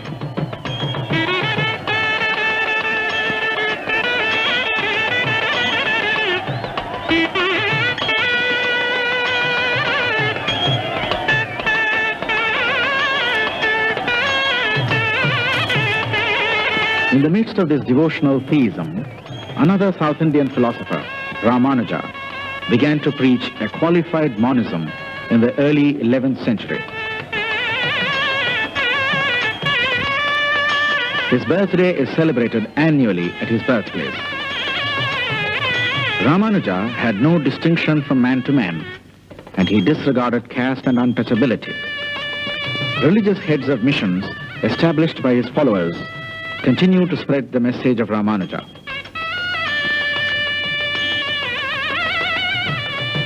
Not being an organized religion deriving from one source, the Hindu religion is not like an architect-designed building. It is like a naturally grown banyan tree which grows organically by its own law of growth and change. The message of Shankara, Ramanuja, the Alvars and Nayanars spread all over India and produced a new devotional literature in all the regional languages of India, which were now taking literary shape. By the time of Ramanuja, the Pallavas had lost their power, and the ancient line of Cholas, traditional rulers of the area, had come back to power. They were the most democratic-minded among the rulers. Copper plate inscriptions of the period revealed the existence of an elected council in every village to take care of municipal activities, digging irrigation channels, and settling local civil disputes. Independent India has revived the panchayats, the local self-government units of the villages. Even early in the Christian era, the Cholas developed large-scale irrigation systems. This dam across River Kaveri was constructed almost 2,000 years ago. It has been improved and built over several times since then. The Cholas had the largest navies India had had till then.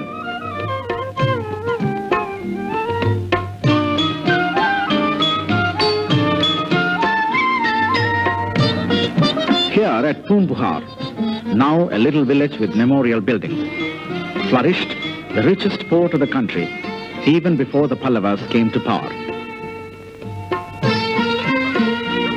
The Chola port is mentioned in a Greek travel book of the 1st century itself. The Tamils thus had a maritime tradition going back to many centuries already. These excavations at Poombuhar date back to the early Christian era. A temple to a goddess here has been praised in the literature of the period. The sea power of any Indian state in historic times was the highest in the Chola period in the 11th century. In the 5th century, the Chinese traveler Fa Hian recorded traveling by a South Indian ship carrying 200 passengers from Ceylon to Java in Indonesia. Jewels and precious stones were exported by the Tamil kings to Rome and other western destinations as well as to China. Textiles and ivory handicrafts made in different regions of South India were exported through the Chola ports.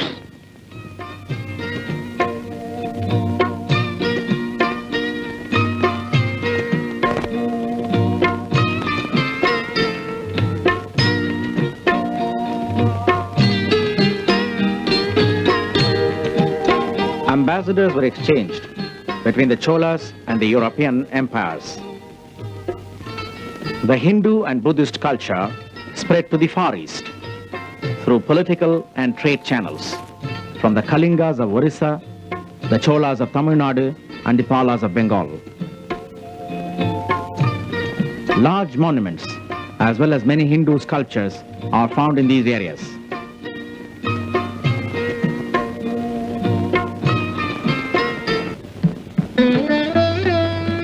As under the Guptas, the arts flourished under the Cholas.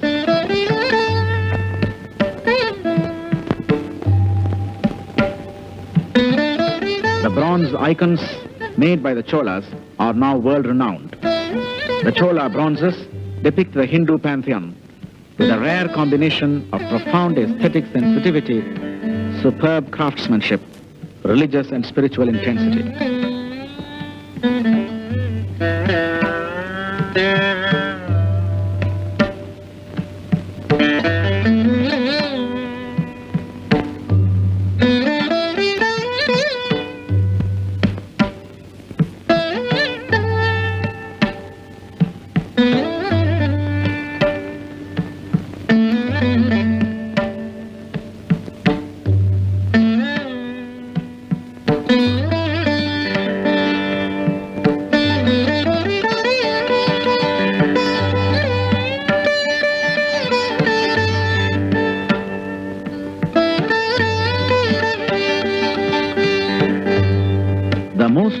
Chola bronzes is Nataraja, the god Shiva in his aspect as the cosmic dancer. As they produced the best Nataraja images, the Chola kings patronized dance itself. King Rajaraja Chola's daughter is reputed to have been an accomplished dancer herself.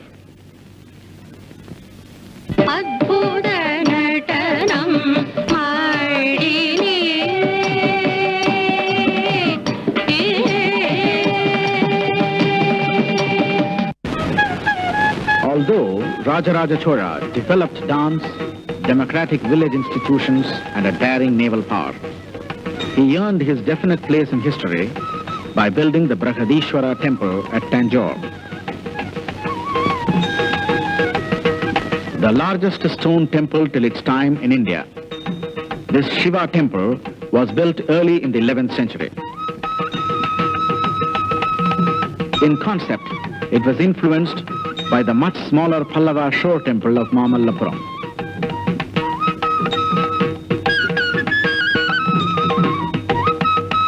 The modest tower of the Pallava model was replaced by a huge pyramidal tower at Tanjore, rising from an upright base and crowned with a domed finial 200 feet high. This temple sets the pattern of temple construction in South India.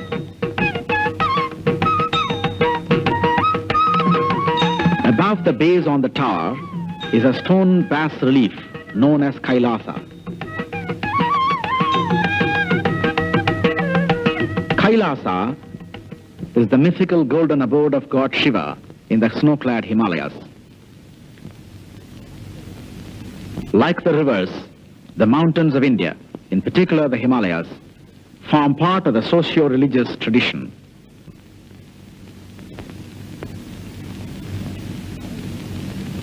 Almost 2,000 miles away from the Himalayas, the Tanjore temple depicts Kailasa and the retinue of Shiva on its tower.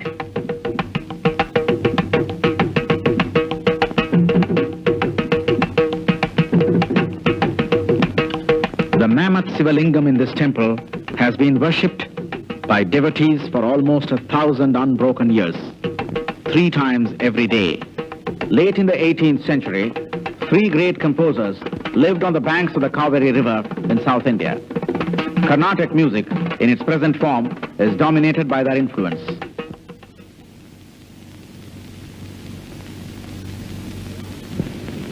They are literally worshipped by music lovers.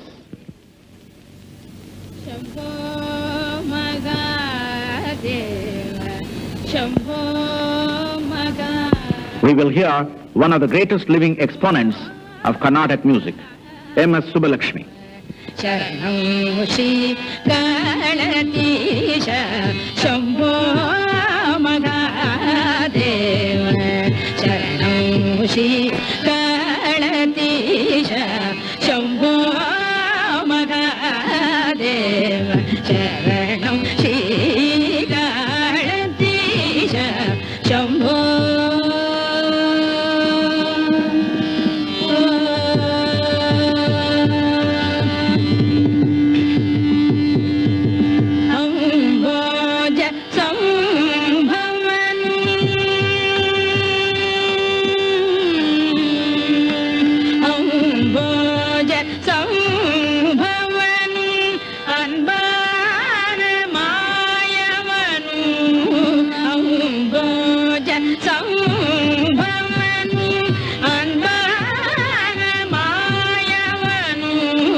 Shambho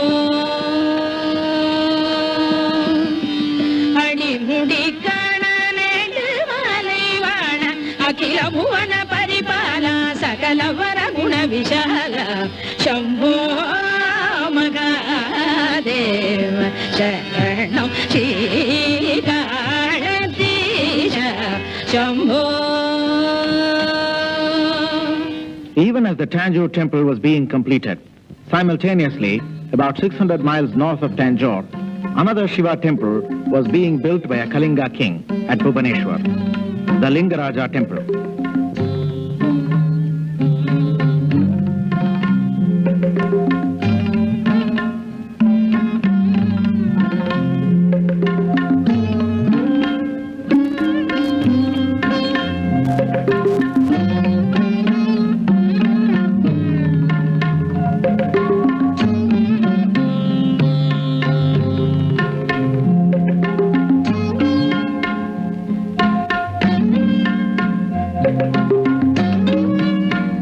The tower over the sanctum of Lingaraja, an excellent example of the Orisan temple style, is curvilinear with a square A-styler mantap with a pyramidal roof of horizontal tiers.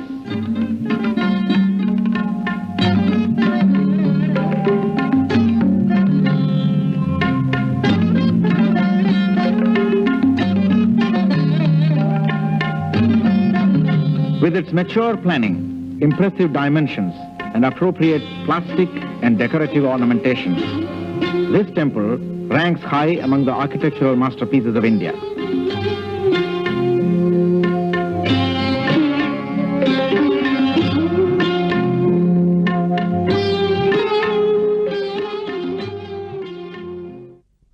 At the same time that the Tanjore temple and the Lingaraja temple of Bhubaneswar were coming up, another Shiva temple was being built in central India, the Kandariya Mahadeva temple at Khajuraho.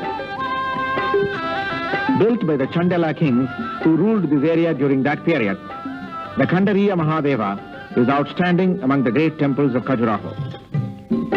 In this style, there are a series of towers, one behind the other.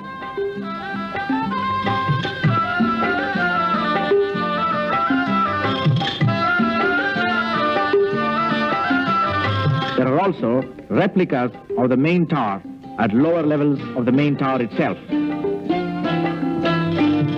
It gives the impression of a mountain range with smaller peaks surrounding a central huge peak.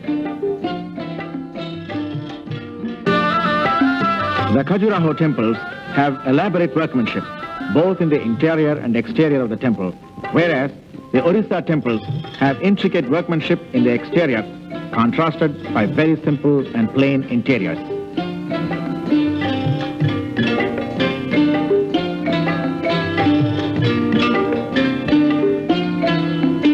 A century later, in southern Deccan, the Hoysalas built the Chennakesava temple at Belur.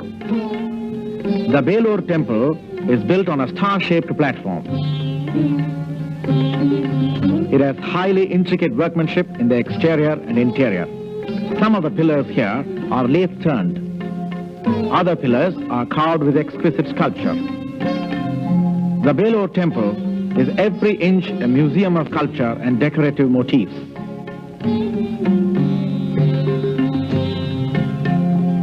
There is a delicately carved pendentive in the center of the coffer-like carved ceiling.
century of the construction of the Belur temple, back in Orissa, a grand sun temple was built at Konarak. The main tower of the Konarak temple, about 70 meters high, fell some centuries ago. What we see is the pyramidal mandap.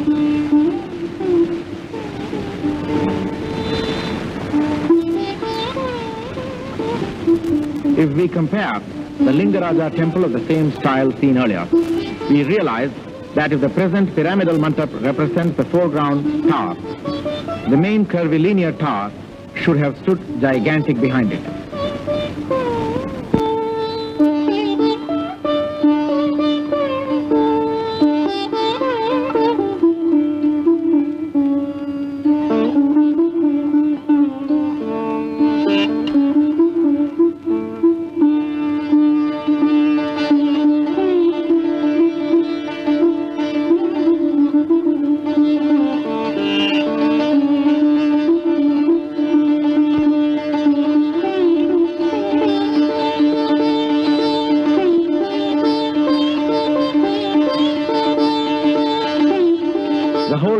Has been conceived as a mammoth solar chariot with 12 pairs of exquisitely ornamented wheels.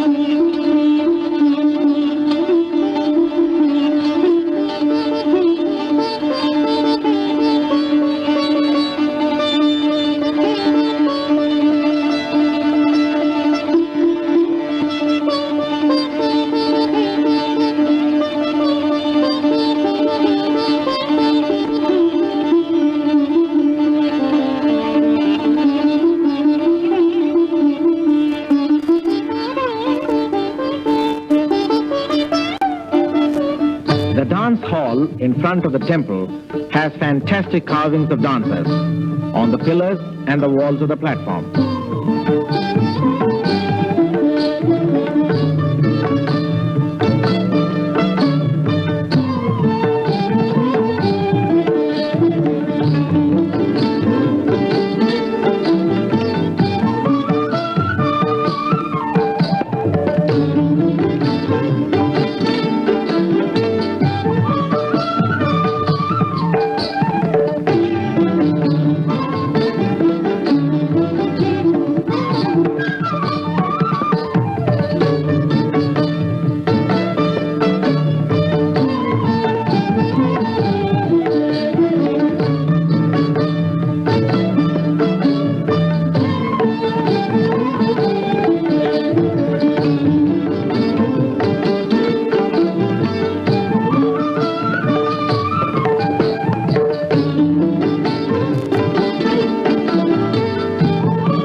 The temples of Khajuraho and the Konarak temple have one much discussed feature in common, the erotic sculptures.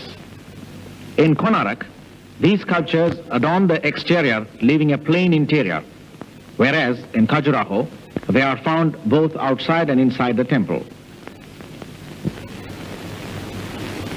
Many explanations have been offered for the presence of these erotic sculptures in these temples.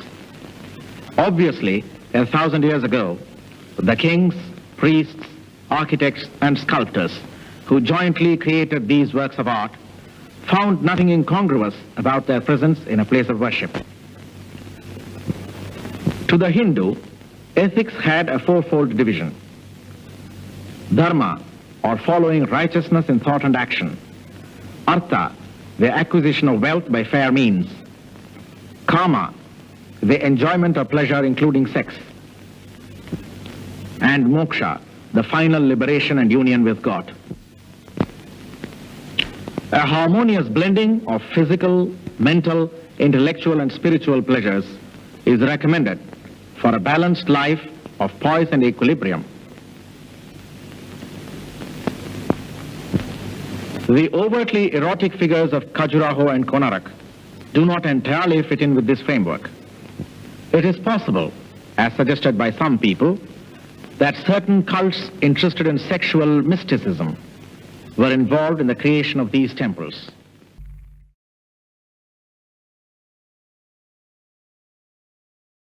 India became a melting pot of many cultures and varied influences during these centuries. The discotheque at the Taj Intercontinental Hotel is a favorite spot for the prosperous youth of Bombay.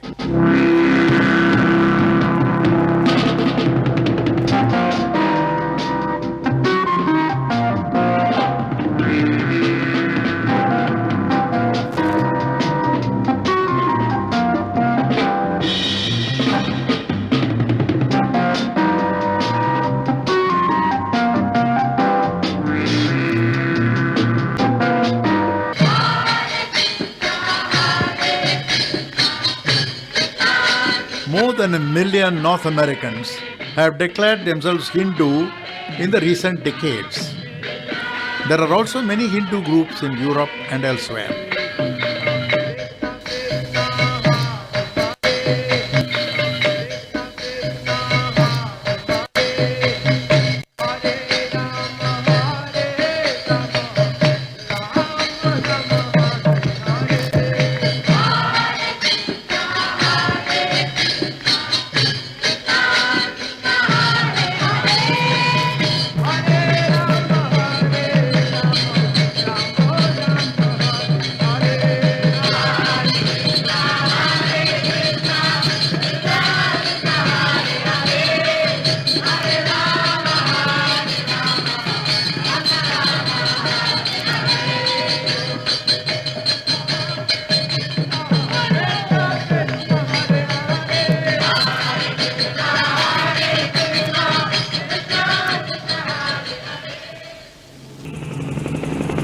If we started by saying that in India we live concurrently in 50 centuries, we should also recognize that all over the world we now live concurrently in every continent of the planet.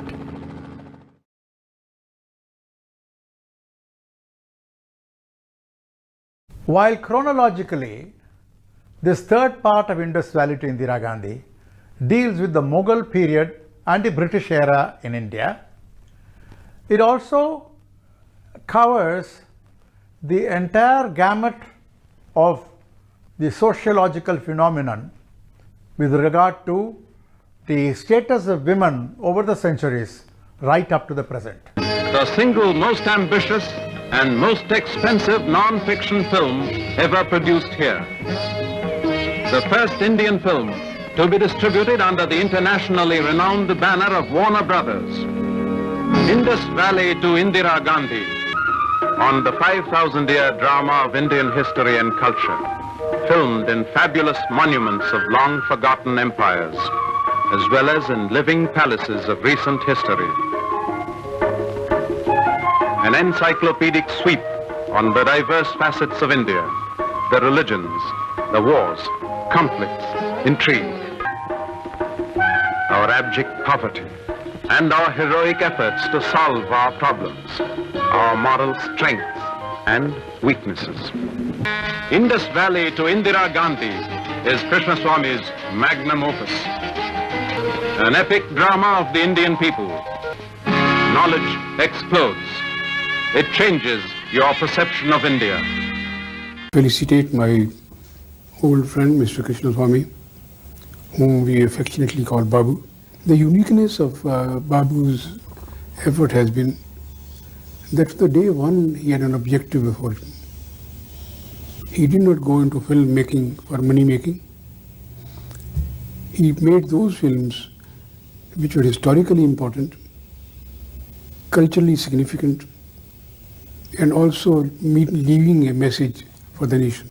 On demand from educationists and leaders cutting across political lines, we have great pleasure in presenting this 4-hour documentary in 4 parts of 1 hour each online for a new generation of audience.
century was a period of intense cultural activity. In different regions of India, there was a renaissance of art and architecture.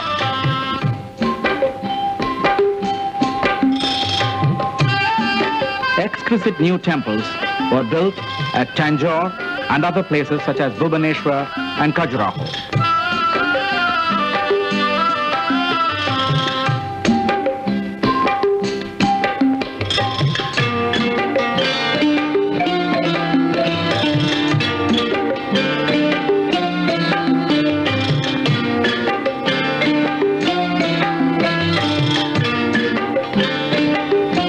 Just when these great temples of Tanjore, Bhubaneswar and Khajuraho had been built, a new influence was entering India, the followers of Islam, which first affected the temple of Somnath in Gujarat.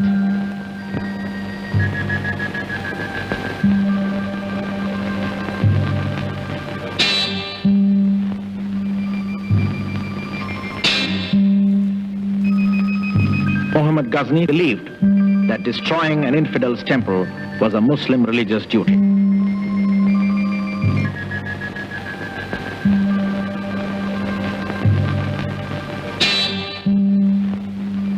Muhammad Ghori conquered and settled in Delhi, a city which had been established by Chandala kings about the 9th century. There were other invaders from Turkey and Afghanistan during the following centuries. Dynasties of different sultans rose and fell at Delhi in the next 400 years till early 16th century. These monuments represent these different dynasties. They replaced one another in a series of strifes among themselves and against the Hindu rulers.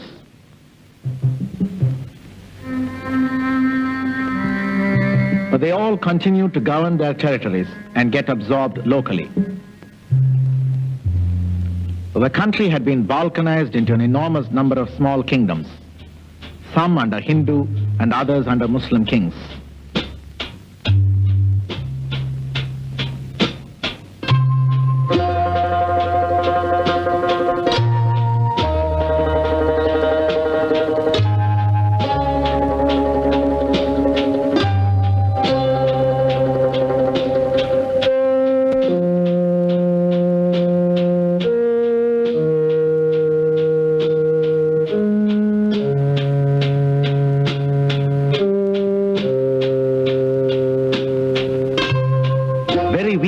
Authority often made the local chiefs and provincial governors assume full powers and called themselves Rajas or Nawabs and governed their own territories. The area of Rajasthan was governed by a martial class of Hindus claiming descent from the ancient Kshatriya class. These Rajput kings considered chivalry an end in itself and practiced war among themselves and against others as a gigantic sport.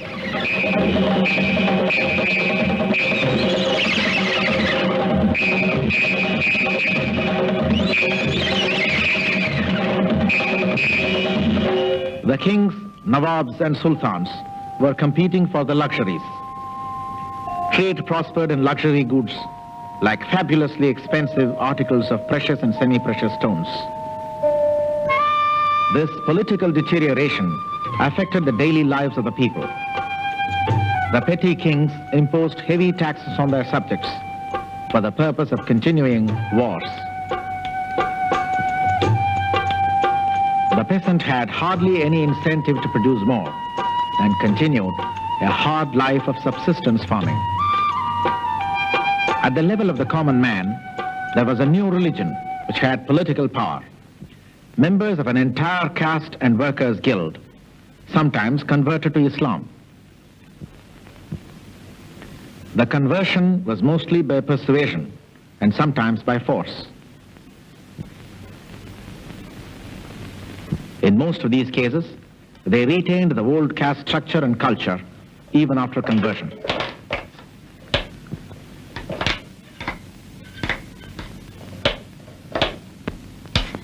बीत गए दिन भजन बिना रे बीत गए दिन भजन बिना रे There was hardly any gap between the Muslim cobbler and the Hindu cobbler. Along with the official leaders of Islam, also came to India some Muslim mystics known as Sufis. A Sufi's religious experience and precept are closely comparable to that of a Hindu sannyasi or ascetic. At the time of the advent of Islam in India, the reigning main Hindu influence was the Bhakti movement. In every region, saints spread this cult of love and devotion. Centers of Muslim Sufis, like this one of Sheikh Chili at Thaneshwar, are even today visited by Hindus and Muslims alike. At the crossroads of the Hindu Bhakti concepts and the Muslim Sufis arrived very interesting synthetic products. Kabir sang in praise of a universal God principle, which he found in the Muslim and the Hindu religion alike. Neither in the higher reaches of religious experience, nor in the daily lives of the people, was there any clash between the Hindu and the Muslim. But the Muslim was a mlecha, a low-caste intruder whose touch was pollution, according to the orthodox Brahmin. The Hindu had to be taxed extra and his idols broken, according to the ulama, the official Islamic theologian. Another major development of this period was the teachings of Guru Nanak, who also thought of a synthetic peaceful movement of coexistence. Nanak's followers called themselves Sikhs, at first a religion of synthesis and peace, but due to later causes, a militant anti-Muslim force. In later years, they were identifiable by their beard, headgear, and their symbolic sword. Universities such as Nalanda closed down on the Muslim onslaught. In contrast to the Upanishads, some of which are in the form of a dialogue between student and teacher, with a spirit of academic freedom, the new Hindu attitude was to unquestioningly accept authority. Custom overruled curiosity.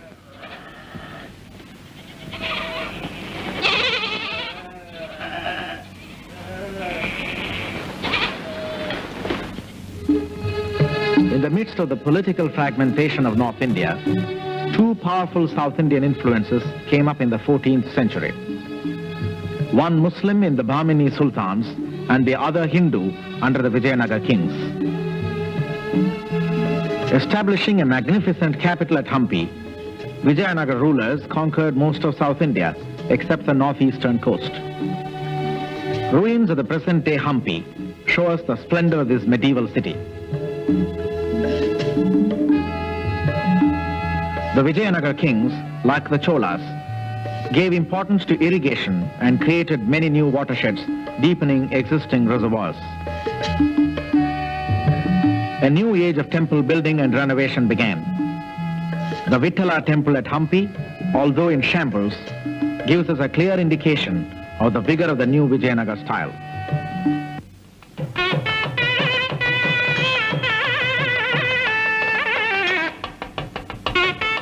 The Madurai Meenakshi temple in its present form, in the heart of Tamil Nadu, is an excellent example of the Vijayanagar style. In the Chola temples, the main tower is over the sanctum. Following the Pandyan style of the intervening period, in the Vijayanagar style, the sanctum had a small tower, but the temple gateways developed into magnificent towers. The Madurai temple was already several centuries old when the large-scale expansion, including the gateway towers and the interior 1,000-pillared hall, was taken up during the Vijayanagar period.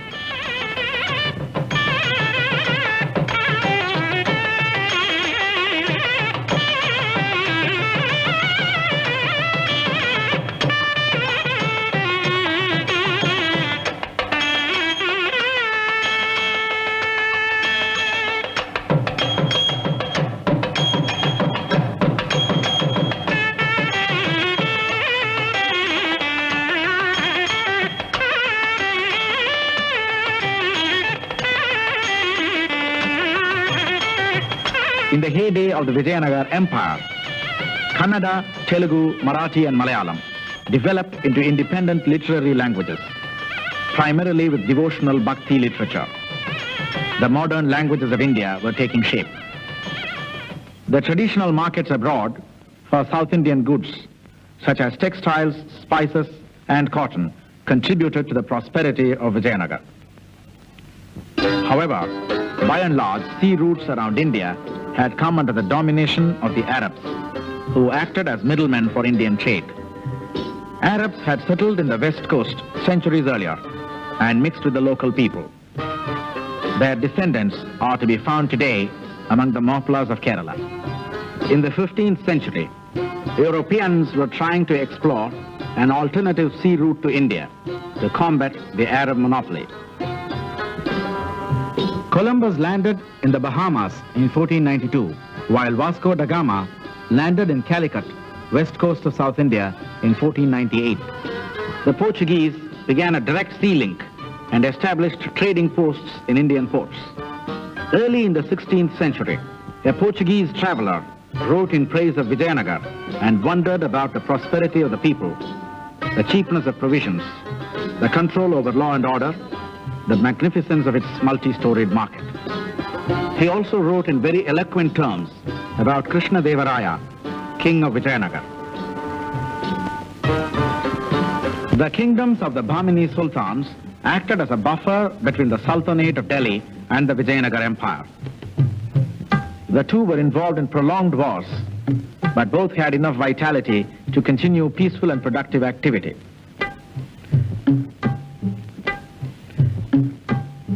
They brought architectural ideas from the Middle East. The magnum opus of the Bahmani architecture is the mausoleum of Muhammad Adil Shah at Bijapur, known as the Gol Gumbaz. It is the largest domed cubicle in the world, covering a total interior surface of over 16,000 square feet. The 3-meter thick brick core of the dome is a core-built construction.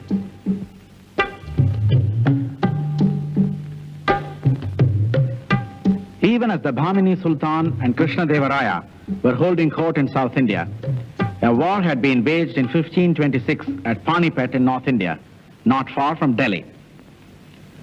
A Turco-Mongol descendant of Timur-Lenk and Genghis Khan from Afghanistan, by name Baber, waged war against the Sultan of Delhi, Ibrahim Lodi.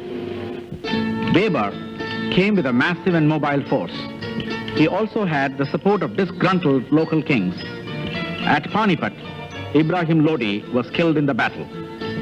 Near the drainage lies buried Ibrahim Lodi, a king who at one time had controlled a large chunk of North India. Baber became the emperor in 1526, founding the Mughal Empire, which lasted for about 3 centuries. Baber was probably the first to introduce cannons into India.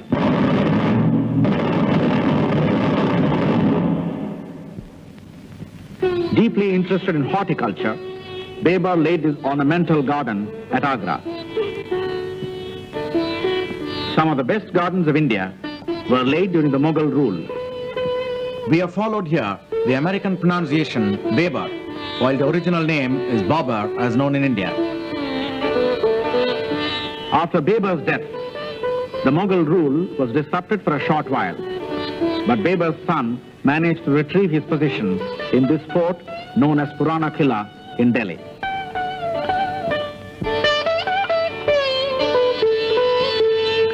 The Mughal rule reached its zenith during the 40-year rule of Baber's grandson, Akbar. This is an authentic picture of Akbar and his son. The illustrations and documents portrayed from now onwards in the film, such as this document signed by Akbar, are authentic originals. After the long bygone age of the Mauryas, Akbar was the first pan-Indian emperor. Akbar's dream city, the Fatehpur Sikri on a hillock near Agra, in many ways symbolizes Akbar's personality and times. The Fatehpur Sikri is a synthetic product of Hindu and Muslim architecture.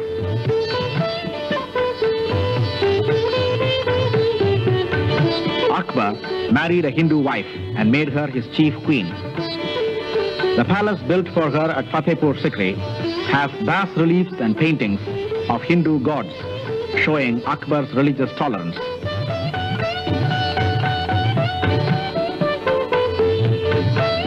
Akbar was able to use the best talent of the country and also maintain internal peace, law and order by taking Hindu princes and advisors into service. He organized the administration of the subcontinent, dividing it into districts and appointing a hierarchy of civil servants, a machinery which was later inherited by the British.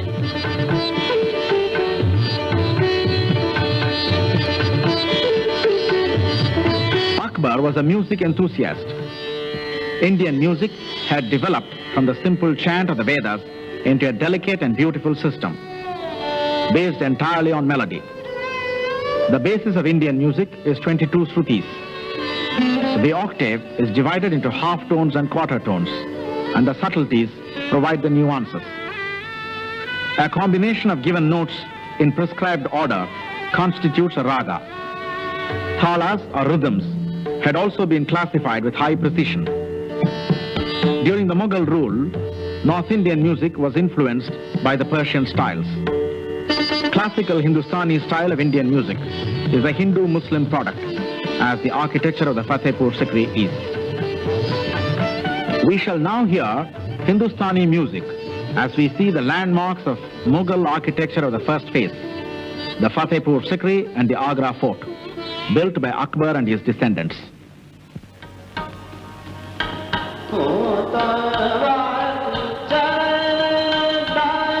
The voice we hear now is that of Ustad Amir Khan, one of the greatest masters of Hindustani music in this century.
Akbar abolished the hated tax on the non-Muslims and thereby earned the displeasure of official Islam.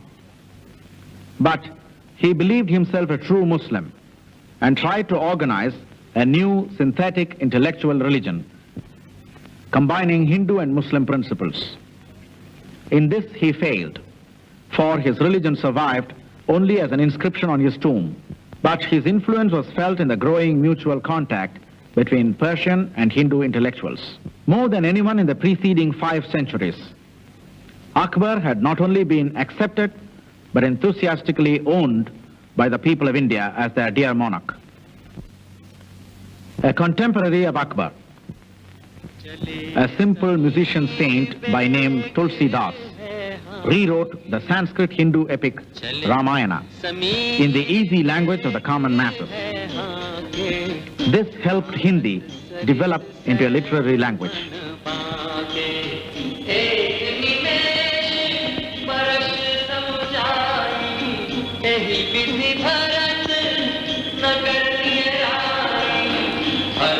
After some years of rule by Akbar's son, his grandson Shah Jahan assumed the throne. Shah Jahan's mother and grandmother were originally Hindus. The Mughals were totally integrated with the local races. Shah Jahan established his memory through many structures and beautiful gardens, like this one in Srinagar, Kashmir.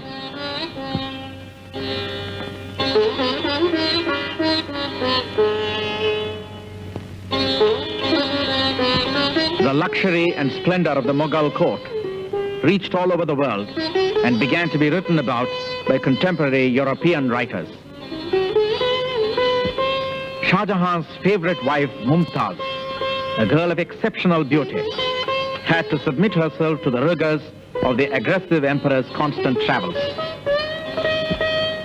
She accompanied him even to war camps and on his official visits to the corners of a widespread empire. The romantic consort took for granted, as quite normal, the emperor's large harem of many wives. The emperor apparently did not realize it was cruel to let a pregnant woman take to rigorous travel. In one of the camps, Mumtaz gave birth to her 14th child at the age of 39 and died. The emperor built a tomb for her, one of the most beautiful man-made objects of the world, the greatest monument of Mughal architecture.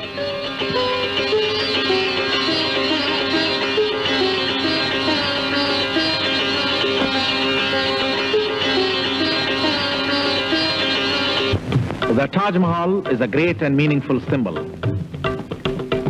Some Western scholars have credited the work to a visiting Venetian architect.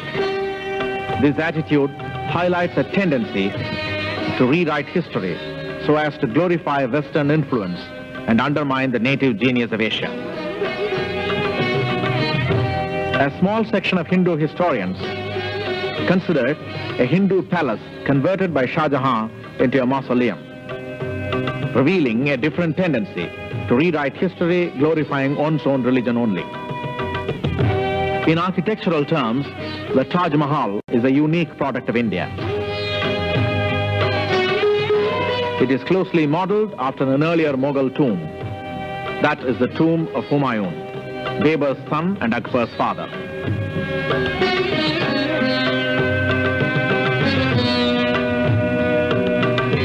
The red stone construction apparently proved a beautiful model over which the Taj Mahal is a fantastic improvement.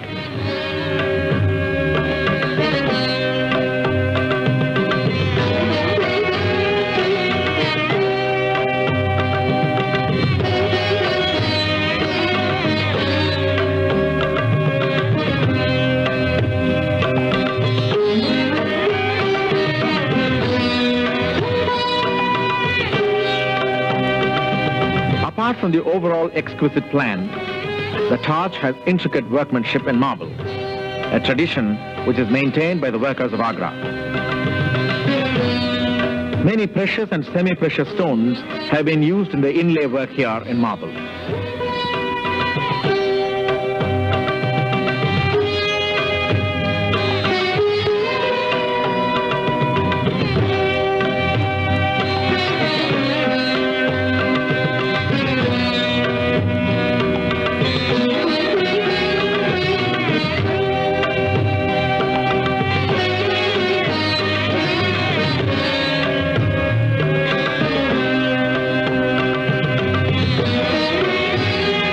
Unconfirmed opinion that the metal cupola over the dome was originally made of gold.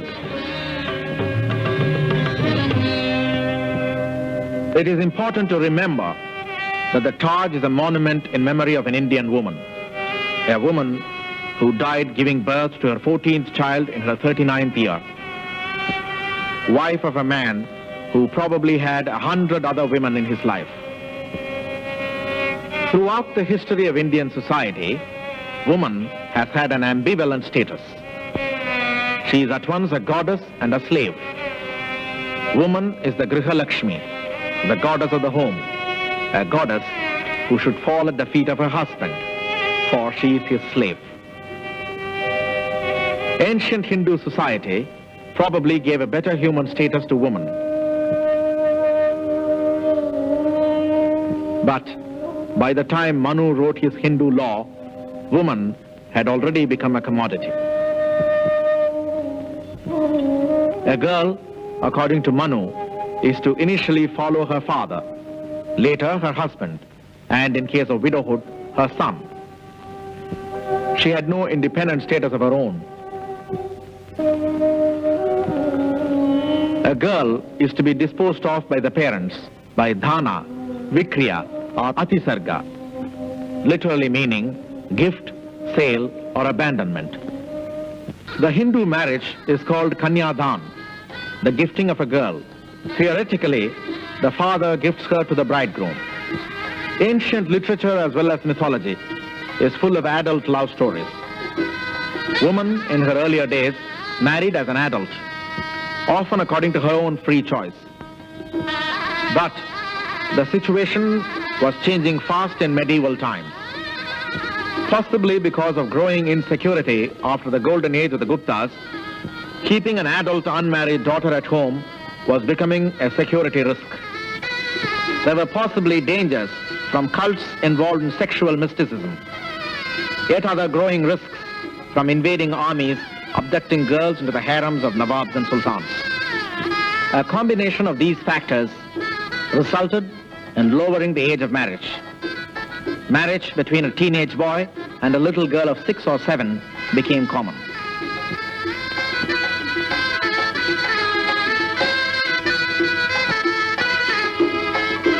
Kanyadan at this age rid the father of the responsibility to protect his daughter later. On marriage, she joined her husband's household, a large joint family.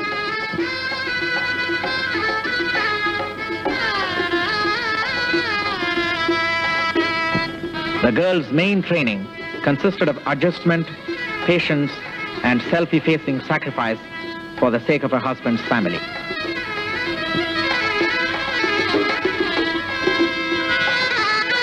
The innocent bride did not know what was in store for her after a glamorous childhood game called marriage.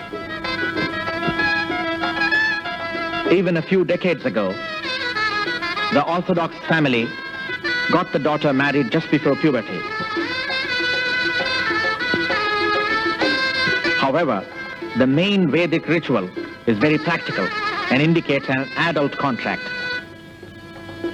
The bridegroom takes the girl through 7 steps as he proclaims the 7 clauses of a Vedic marriage contract.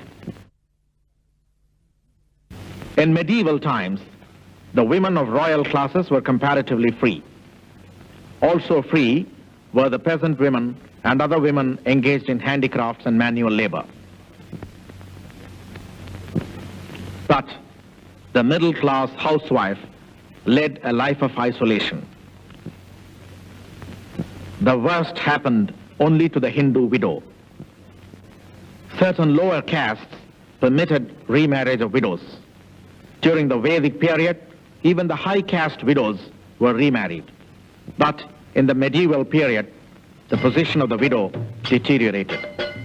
The widow had to remain like a slave in the family of the husband's household.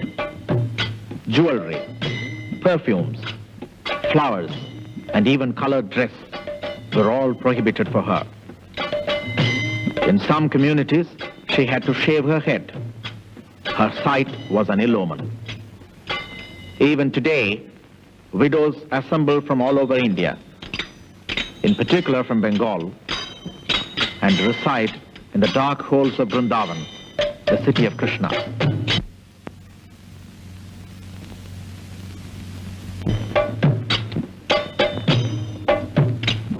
To the Hindu woman, her husband is her palpable God. Being mortals, their gods are dead, and so today they are godless, forsaken, and forgotten. Their gods have been cremated, either in an ordinary cremation ground or on the banks of the holy Ganges. Taunted and tortured, the widow in the Middle Ages found only one alternative to living amidst agonizing alienation and ruthless brutality.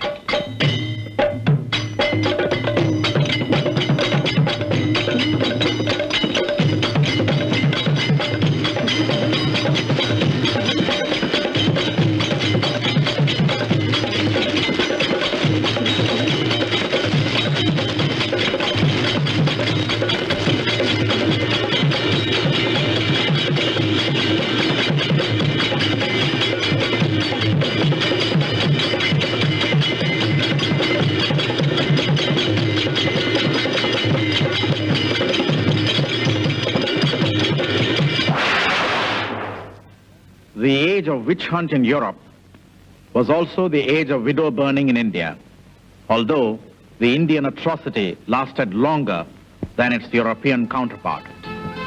By a strong Hindu reform movement in the early 19th century, led by reformers like Raja Ram Mohan Roy, widow burning was stopped.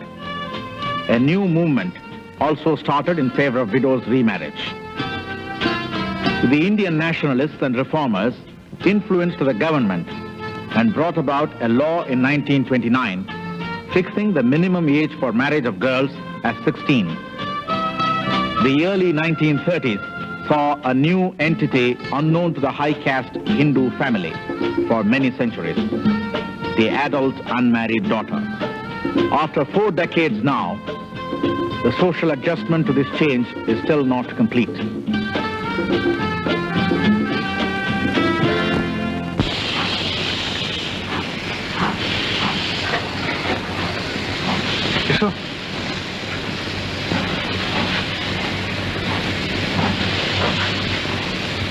Oh my God. This sequence in director Satyajit Roy's internationally renowned film Apur Sansar portrays with a touch of genius the first day in the life of a couple just after their marriage. A couple who were total strangers to each other till their wedding day.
তোমার খুব খারাপ লাগছে না? সত্যি বলছো?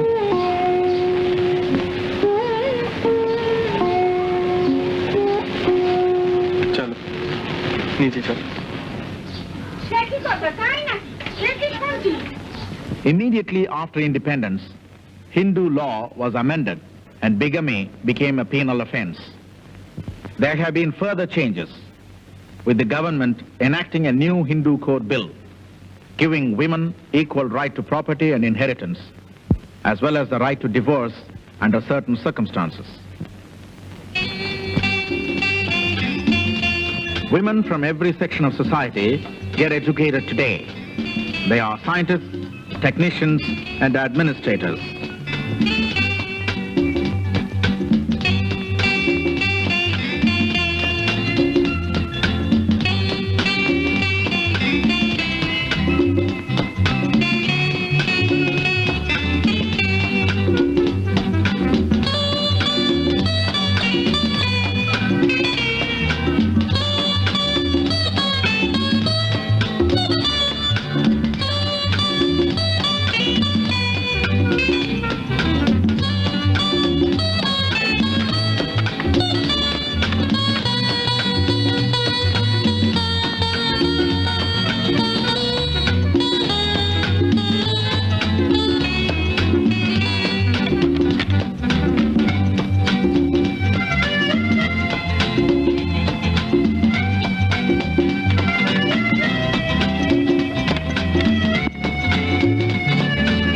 women take a keen interest in the politics of the country and turn up in large numbers to exercise their franchise.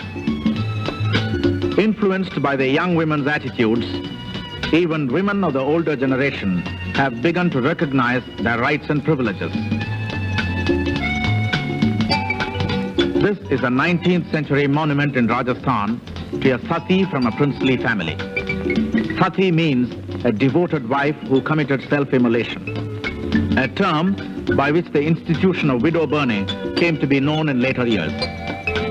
A lady advertising executive is studying this location for photography for a new advertising campaign. It could be for textiles or beauty aids, widely advertised in sophisticated women's journals, aimed at the high-income group Indian woman today.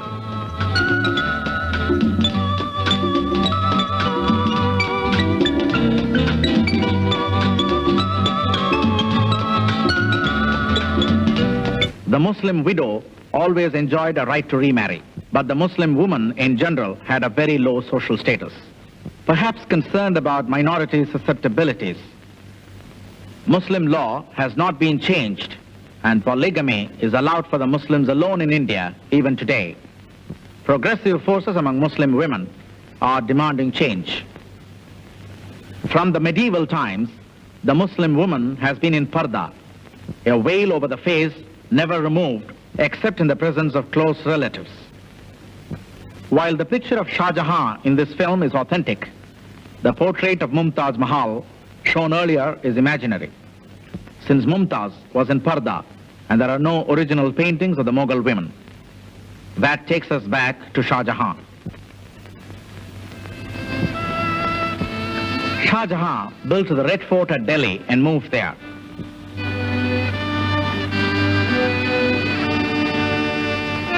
The luxury of the Mughals was at its peak here, where Shah Jahan occupied his throne on this seat in the Hall of Public Audience.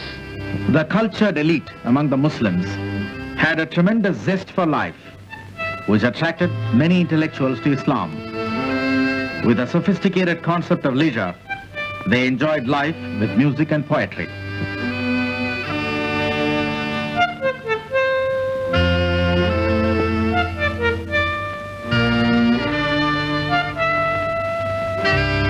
Overlooking a mosque, Shah Jahan's Hall of Private Audience is the last word in regal splendor. Even his bathrooms consist of inlaid marbles and scented fountains.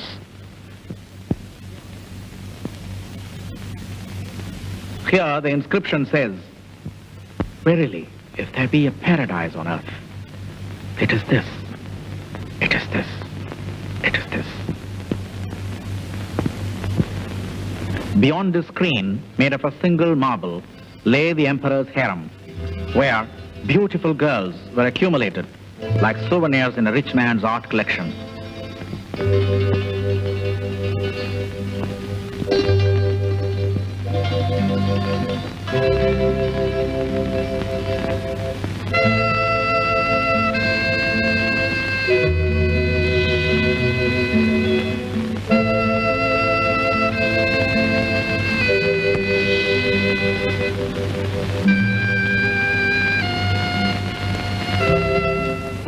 Shah Jahan overindulged in his later life and was arrested by his son and dethroned.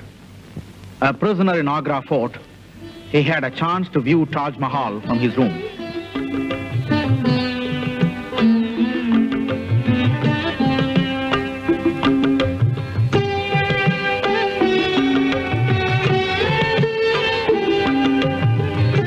The emperor lost his power to a pious, austere, and religious-minded son, Aurangzeb, a controversial monarch who was the last to hold the empire intact.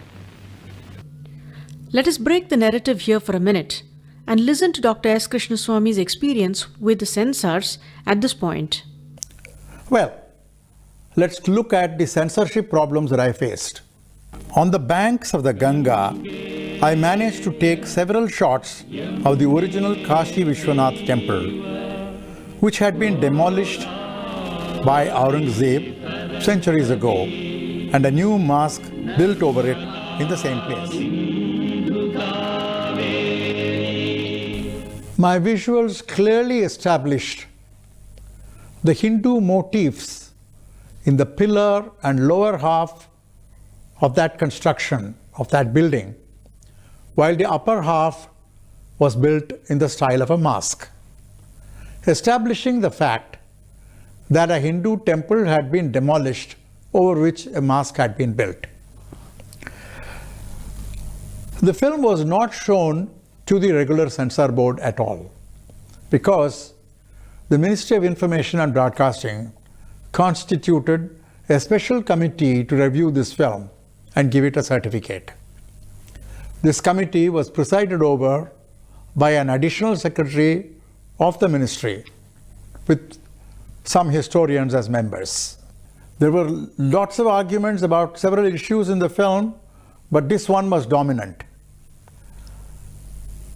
I argued that this was a historic event and that there was visual evidence to show that something had been demolished and something else had been built over it.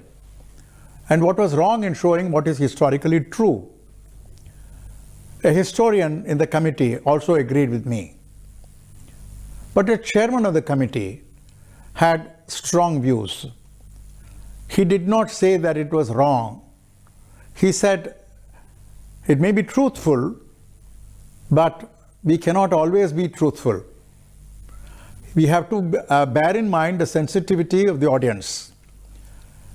He said if this scene was allowed in the film, it would surely result in communal riots in Uttar Pradesh and probably elsewhere too. So after quite a bit of argument, I eventually agreed to delete that scene. I did that not because it was historically wrong, but because I respected the sensitivity of another community. And now, let us return to the original film. Shah Jahan overindulged in his later life and was arrested by his son and dethroned. A prisoner in Agra fort, he had a chance to view Taj Mahal from his room.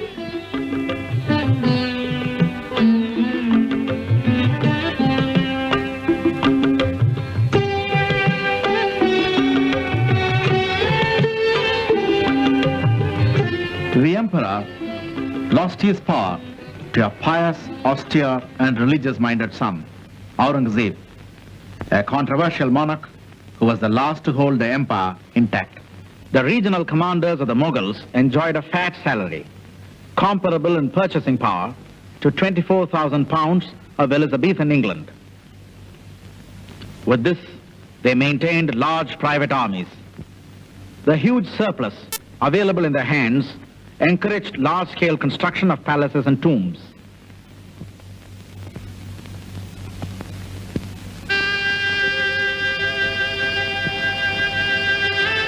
The prosperous among the Hindu kings also built such romantic palaces and competed in indulgence.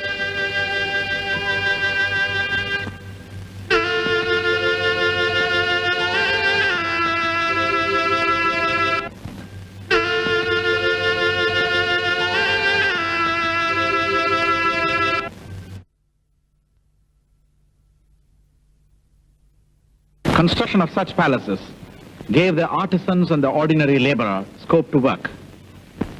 But there was hardly any canal digging or similar productive investment.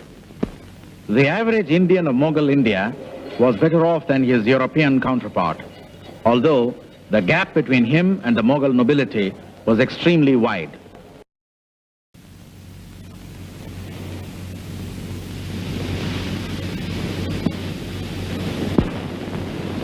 As we saw earlier, the Europeans were trying to break the Arab monopoly of the sea trade with India. The Portuguese established a few settlements in the west coast, chiefly Goa, as their gateway to Indian trade. They encouraged racial mixture with the local Indians, and their descendants are the modern Goans.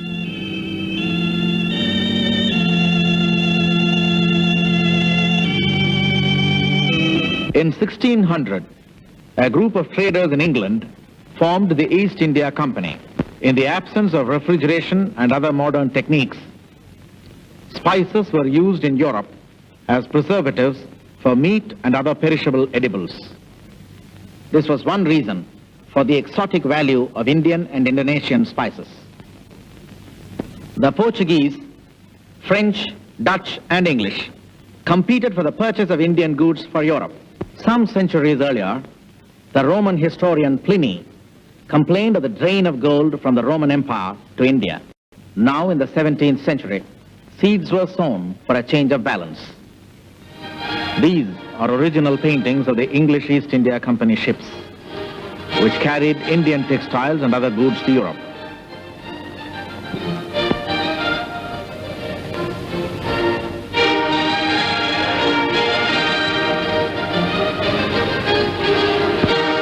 In 1639, the company established the Fort St. George of Madras as a warehouse. The place had been purchased from a feudatory of Vijayanagar. The island of Bombay was obtained by King Charles II as a gift from the Portuguese princess he married, and the crown transferred it to the East India Company, who built a fort in 1687. Later, the company built Fort William in Calcutta. Every war between England and France had its echoes in India. The English and the French took sides in the local wars in India and began to be political and military advisors to the local kings. Later, they indulged in warfare directly. An English adventurer, Robert Clive, who was destined to play a vital role in establishing the English supremacy in India, wrote about a city in Bengal.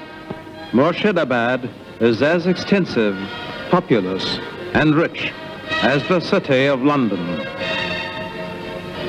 India was as much a manufacturing country as agricultural. The muslin cloth woven by the Bengal weaver was in particular the pride of India. Silks, brocades and shawls were also Indian luxuries which had a great market in the West. Even early in the 20th century, when these conditions had changed substantially, Princess Alexandra in England had special dresses made for her by the weavers of Varanasi.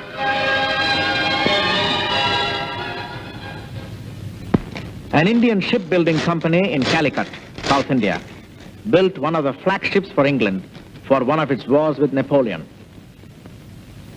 In 1757, Robert Clive won the Battle of Plassey and ushered in the British era in India with a small beginning. With this, East India Company was established as a major force in Bengal. In 1765, the company obtained a legal administrative status by obtaining from the Mughal ruler in Delhi the contract to be the emperor's revenue collecting agent in Bengal.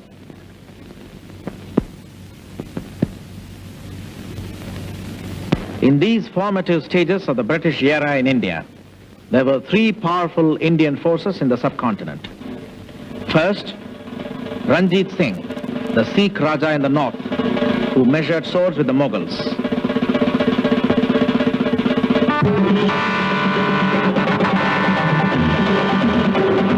Secondly, in the Karnataka region, a great warrior king, Tipu Sultan, who commanded the respect of Hindus and Muslims alike. Thirdly, the Marathas, a new resurgent and militant Hindu group in the west coast around modern Bombay, who had emerged more than a century earlier under the colorful leader Shivaji. But the cunning and daring Robert Clive and his East India Company outwitted everyone else, in Clive's own words, by chicanery, intrigues, and what have you.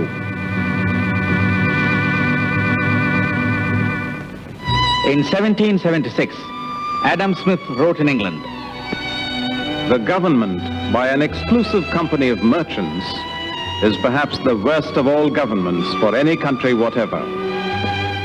Such a government had just been ushered in India. Thus, the independence of the United States and the enslavement of India by the British were contemporaneous. During 20 years, beginning 1760, England saw a series of new inventions which set in motion the Industrial Revolution. East India Company and its mercenaries now had an advanced means of production available at home, and India could be exploited by a combination of mercantile and political power. To curb the popularity of Indian textiles and protect the rising manufacturers of England, a prohibitive tax was imposed on Indian goods in England. Some goods were eliminated by outright prohibition. British manufactured goods, on the other hand, were admitted free of duty or with an excuse for duty into India. Many Indian artisans lost their jobs. Many industries closed down. A British historian of the 19th century, H.H. Wilson, said, "The British manufacturer employed the arm of political injustice to keep down and ultimately strangle a competitor with whom he could not have contended on equal terms."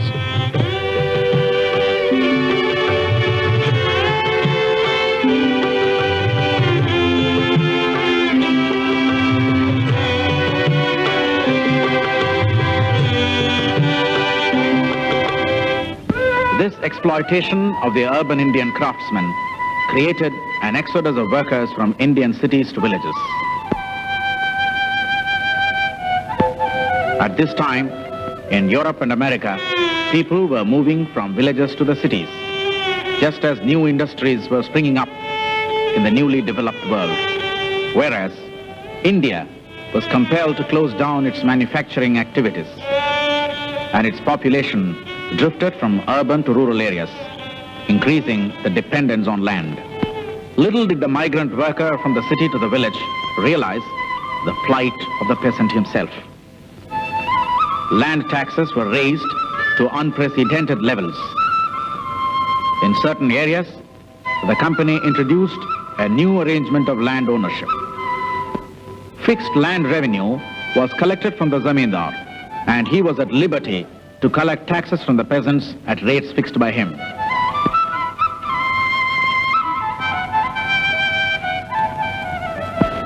The zamindars perpetrated many atrocities on the villagers.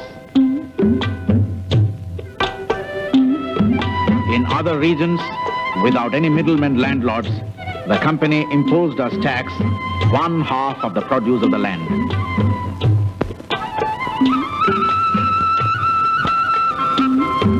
About the East India Company, Adam Smith said, "No other sovereigns ever were, or from the nature of things ever could be, so perfectly indifferent about the happiness or misery of their subjects, the improvement or waste of their dominions, the glory or disgrace of their administration." In early 19th century, Governor General Bentinck said, "The misery hardly finds a parallel in the history of commerce. The bones of the cotton weavers of India are bleaching the plains of India." Can you imagine a land where its own manufacturers are killed to encourage a foreign competitor? Where the land taxes are raised, destroying the peasant, and half the government revenue is remitted to a foreign power? You do not have to strain the imagination. The mark of this history is found everywhere in India today, an effect which 28 years of independence has been unable to conceal and effectively combat despite heroic efforts.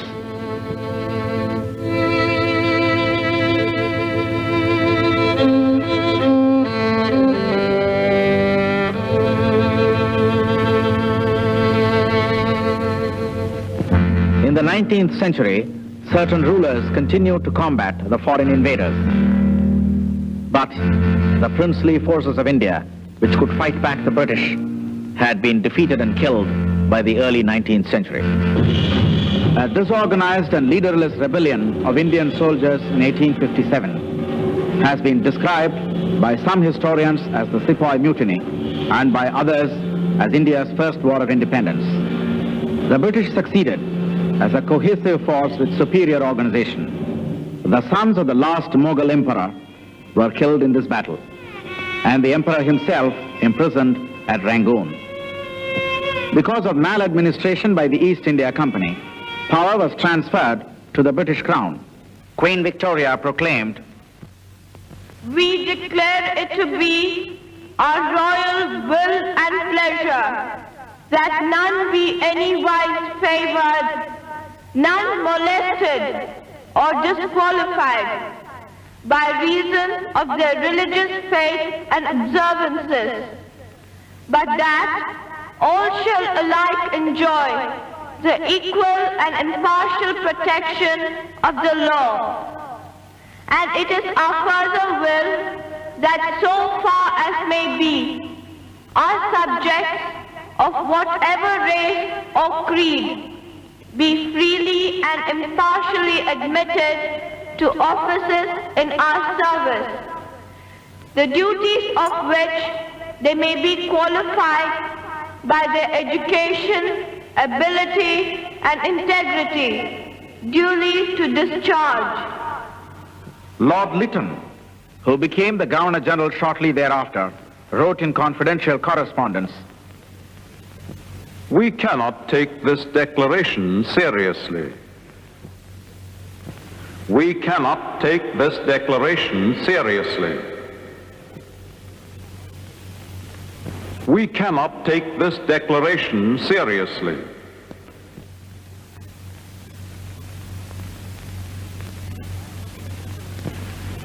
An ex-official of the East India Company, John Stuart Mill, who earned for himself an honored place in the development of Western thought, wrote, "Such a thing as government of one people by another does not and cannot exist.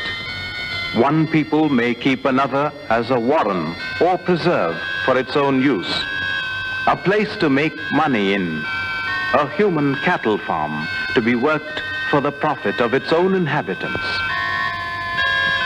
The death toll due to famine in India rose from 1 million in the first quarter of the 19th century to 15 million in the last.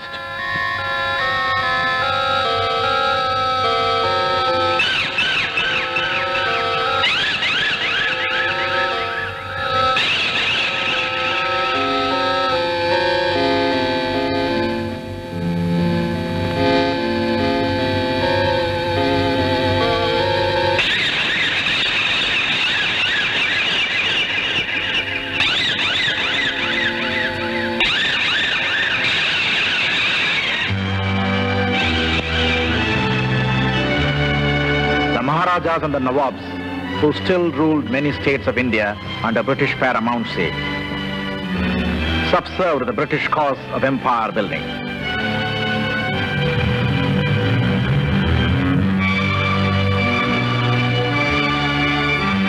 Oblivious of the people's misery, the Maharaja of Jaipur gave a rousing welcome to the royal visitors from England.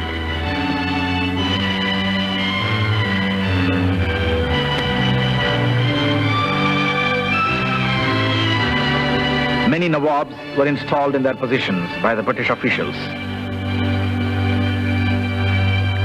The luxury of the Mughals was revived by certain Maharajas and Nawabs, in particular by His Exalted Highness, the Nizam of Hyderabad.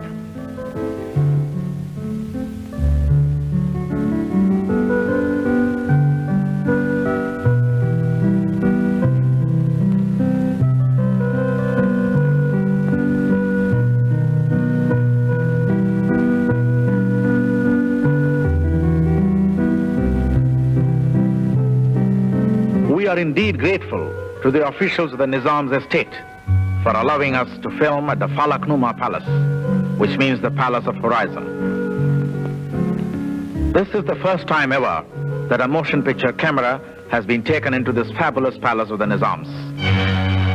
Right at the entrance of the palace, the opulent stained glass doors proclaim allegiance to the foreign rulers of India.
banqueting hall of the Nizam was reserved for the glittering receptions in honor of the British viceroys.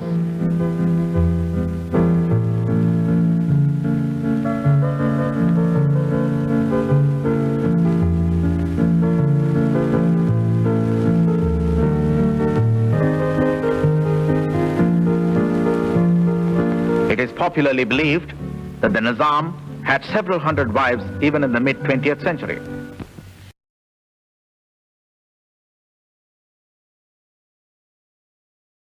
This fourth and concluding part of Indus Valley to Indira Gandhi deals with the valiant era of India's freedom struggle and with the 3 decades since independence until 1976, when this film was first released by Warner Brothers. The first Indian film to be distributed under the internationally renowned banner of Warner Brothers.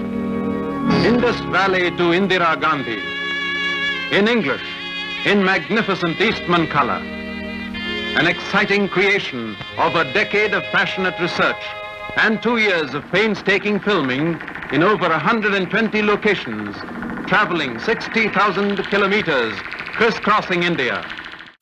A truly exceptional film on the 5,000-year drama of Indian history and culture, filmed in fabulous monuments of long-forgotten empires, as well as in living palaces of recent history.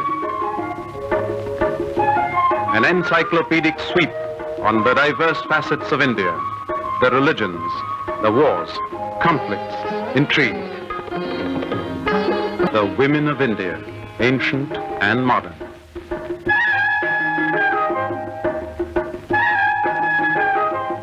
Our abject poverty and our heroic efforts to solve our problems, our moral strengths and weaknesses. Indus Valley to Indira Gandhi is Krishnaswamy's magnum opus. An epic drama of the Indian people. Knowledge explodes. It changes your perception of India. One of the things about the work of Dr. Krishnaswamy is that he's not superficial. In his sweep may be wide-ranging.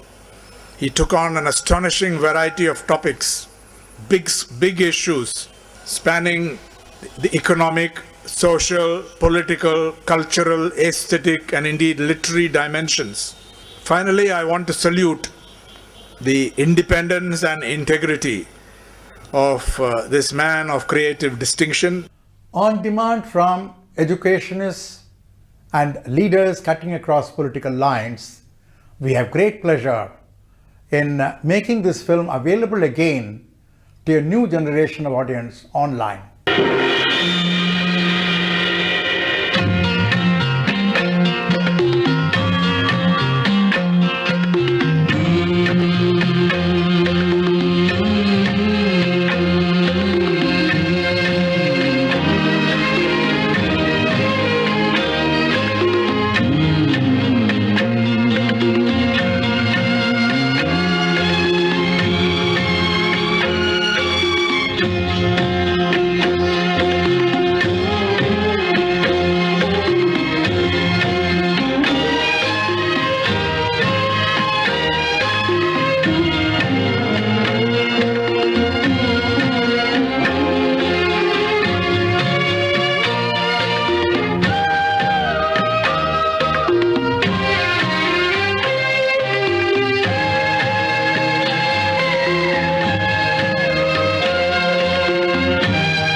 Throughout these years till Indian independence, the struggle was not between two countries, but between forces of reaction and those of liberty in both the lands.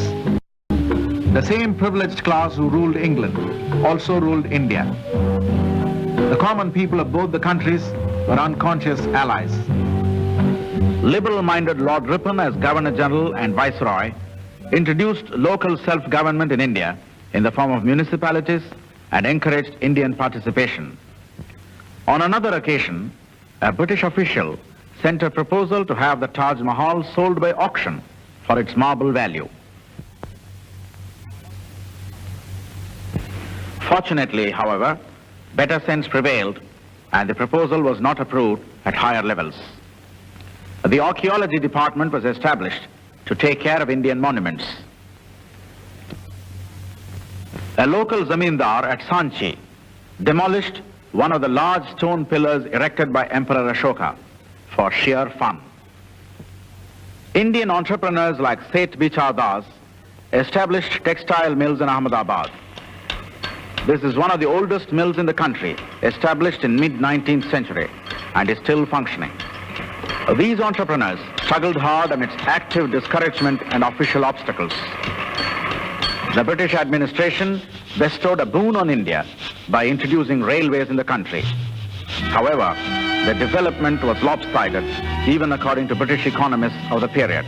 The economists recommended large-scale investments in irrigation and relatively small investment in railways to suit Indian economic conditions.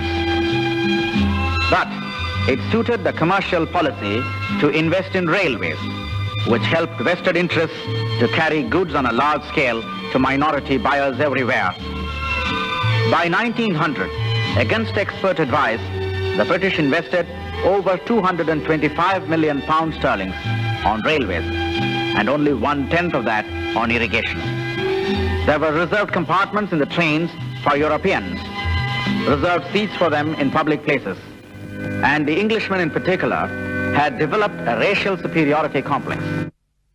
Even as Abraham Lincoln was abolishing slavery in the New World, an ancient people became the natives, a term used with contempt and synonymous with slaves.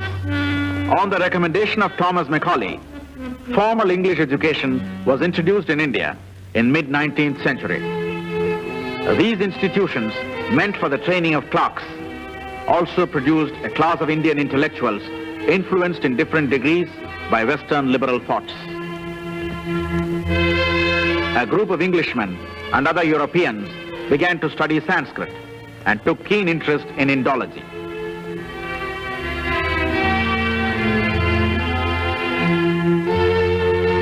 The synthesis produced several personalities and institutions, some revivalist, others spiritual, yet others taking on the Western spirit of nationalism. Rajaram Mohan Roy's Brahma Samaj in Calcutta played a major role in social reforms.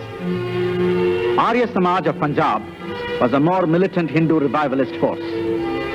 The Theosophical Society at Madras, founded by the Russian mystic Madame Blavatsky and the American Colonel Henry Olcott, was based on the principles of universal brotherhood.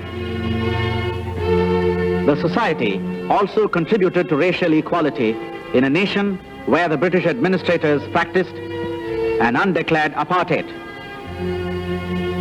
Through this movement, a dynamic British lady, Annie Besant, a true friend of India, became active on the Indian scene. Indian Muslims established the Aligarh College to express their nationalist aspirations. All these forces are still active. A new kind of Hindu religious leader emerged in Swami Vivekananda, who knew that the revitalizing of a great religion needed a continuous spiritual quest. I do not want a religion which cannot wipe a widow's tears and bring a morsel of food to the orphan. This is a memorial on a rock at the southern tip of India where the Swami once meditated. The Ramakrishna mission, established by Vivekananda, rejected the obscurantism of orthodox religion. The mission conducts educational and cultural institutions as well as hospitals managed by a new order of service-minded Hindu monks.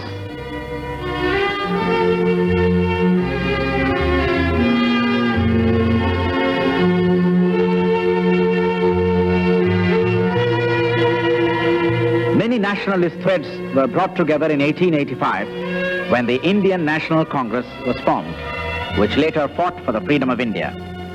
The president of the first Congress concluded the meeting with 3 cheers, if not 3 times 3 cheers, to the one whose shoelaces we are unfit to tie. Need I say, Her Most Gracious Majesty, the Queen. This dedication to British royalty did not last long. Dadabhai Nauroji declared in 1906, "We do not ask for any favors. We want only justice. The whole matter can be comprised in one word, self-government or Swaraj." The pressing demands of the nation brought forth a set of administrative reforms.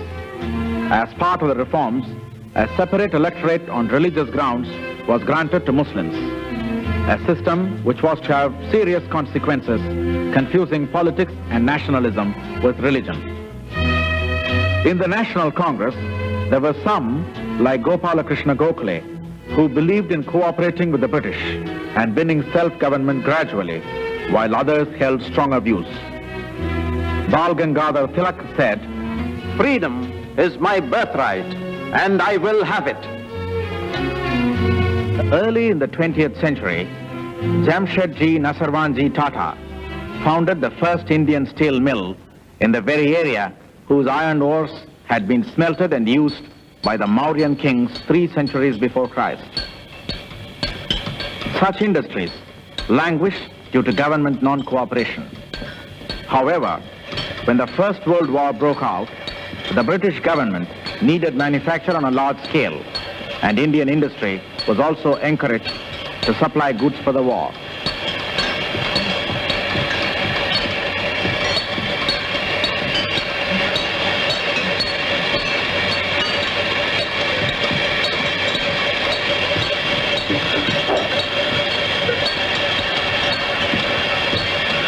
American President Woodrow Wilson's principle of self-determination for all peoples of the world stirred India.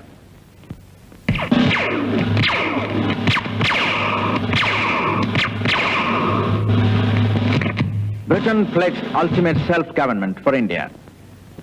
More than 1 million Indians volunteered.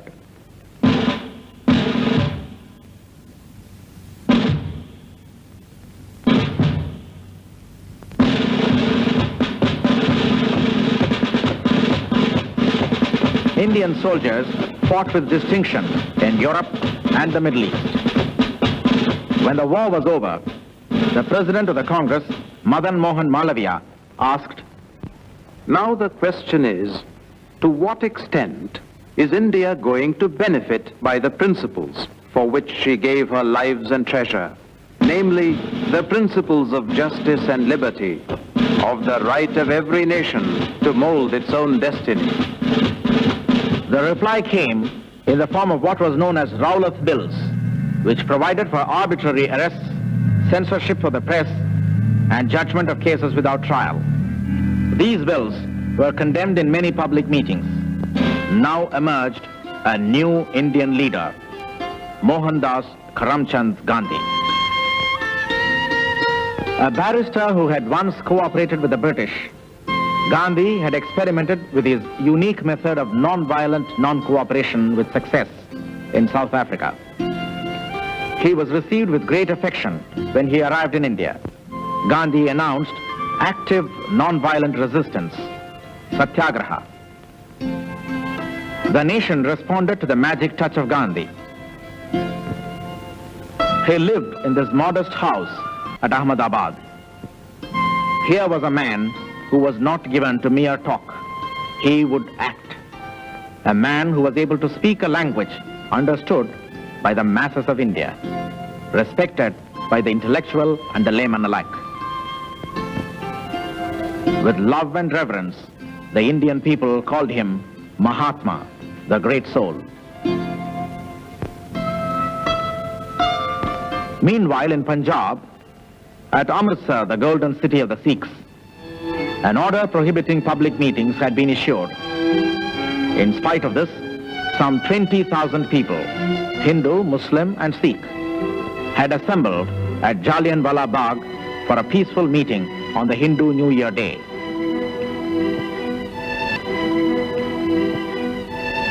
To the large meeting place, there is only one entrance through a narrow lane.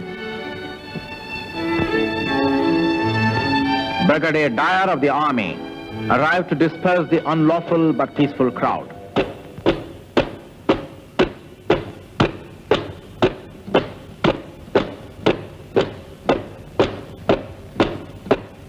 Disperse, or I will order my men to shoot! Shoot!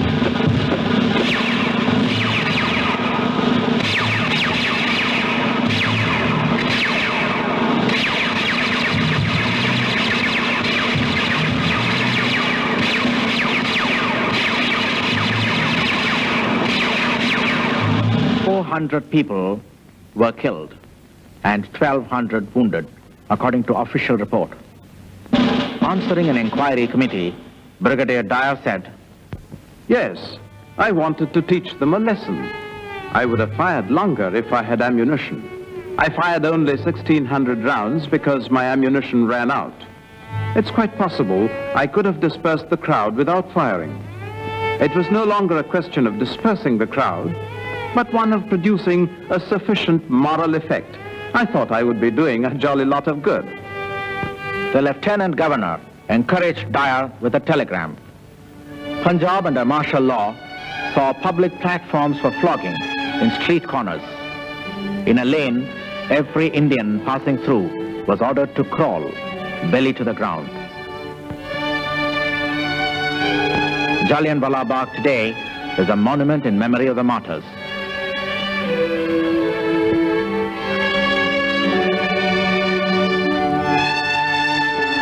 Nearly 120 dead bodies were recovered from this well after the incident. It was no longer a question of dispersing the crowd, but one of producing a sufficient moral effect. Brigadier Dyer had certainly produced a moral effect. Gandhi said, "Cooperation in any shape or form with this satanic government is sinful." His Highnesses, the Maharajas and the Nawabs, continued their receptions and banquets. His Majesty's servants, His Excellencies, were often the guests of honor at the palace of His Exalted Highness in Hyderabad.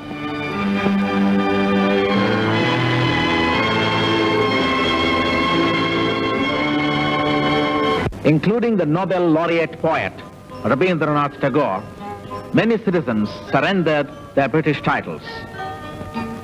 The Indian National Congress sent a mission of inquiry to Amritsar and convened its next meeting there. Among others, the meeting was attended by a young lawyer, Jawaharlal Nehru. Jawaharlal Nehru was born in a prominent aristocratic family. His family was traditional enough to organize a Brahminical thread ceremony for him and westernized enough to send him to England for his education. He became a barrister. Under Gandhi's influence, Jawaharlal Nehru and his father Motilal Nehru began dedicating their lives to the cause of Indian freedom. The 3 decades of the freedom struggle from 1920 onwards requires an independent series of films to do justice to the many colorful personalities and dramatic events. However, we have to be content here with a capsule history of this period. Gandhi was the towering personality of this era. He despised the economic enslavement of India and adopted the spinning wheel as the symbol of a self-reliant India. Khadi, hand-spun, hand-woven cloth, became a cult with a nationalist passion. Campaigns were conducted against the British goods. People created a bonfire of British-made cloth.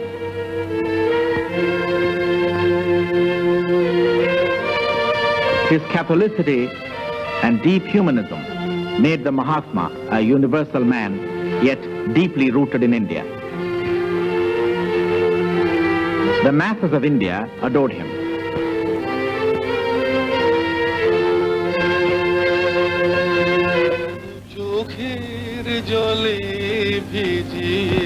India's great poet, Rabindranath Tagore, said,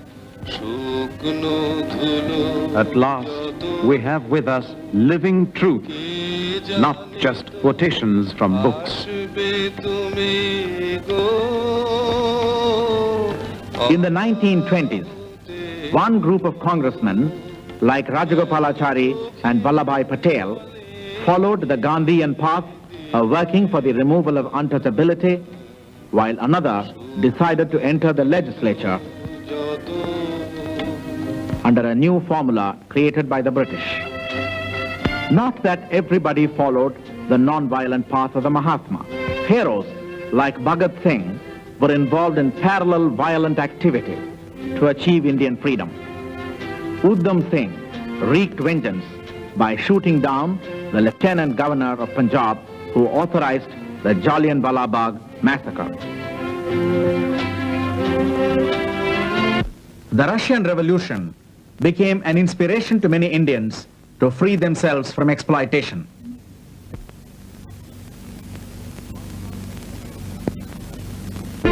Outside the political realm, Indian genius had begun to shine in modern science and technology. Jawaharlal was already emerging as leader of young India. He introduced a resolution at the 1929 Congress demanding complete independence for India from the British rule. In 1930, the Mahatma chose a simple yet dramatic method of satyagraha. In an action which attracted worldwide attention, Gandhi leisurely walked about 200 miles from Ahmedabad to Dandi on the seashore. He took some water from the sea and prepared illegal salt.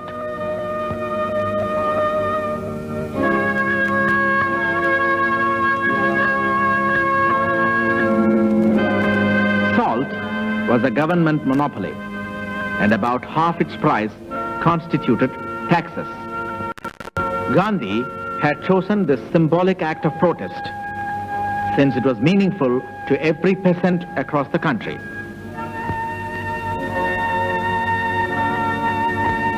In about 5,000 other places on that very day, along the varied coastline of India, several thousands of people gathered and made illegal salt.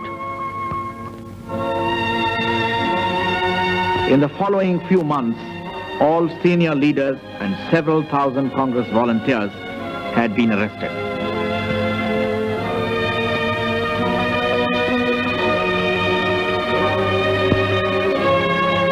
Later, the Mahatma announced that he would make illegal salt at the government salt depot at Darshana. As per his rules, the volunteers had to be non-violent, bear the pain in case of official assault, and proceed with their task. Gandhi was arrested before he could reach Darshana. An American journalist, Webb Miller, who was an eyewitness, reported, "Police officials ordered the marchers to disperse. A picked column silently ignored the warning and walked forward. Police rushed upon the advancing marchers and rained blows on their heads with their steel-shod lathis. Not one of the marchers raised an arm to fend off the blows. Then another column formed while their leaders pleaded with them to retain their self-control. They marched without any possibility that they might escape serious injury or death. The police rushed out and methodically and mechanically beat down the second column.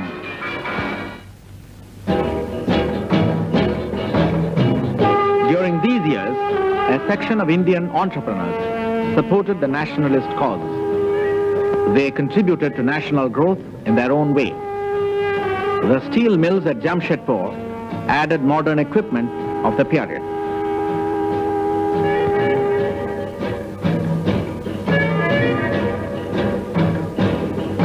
With the arrival of a new viceroy in Delhi, the climate seemed to be one of greater reconciliation. The Congress accepted the British invitation to a round-table conference in London. Gandhi proceeded as the Congress envoy.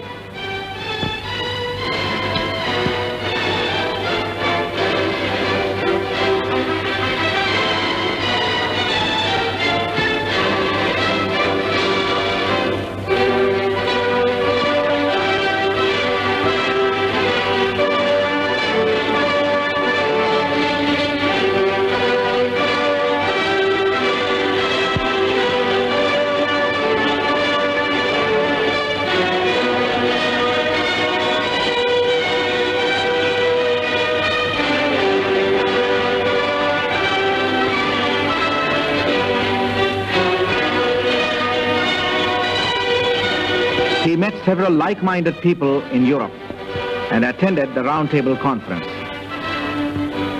The conference was a failure since the official circles refused to accept the Congress as a secular nationalist organization representing the interests of India as a whole.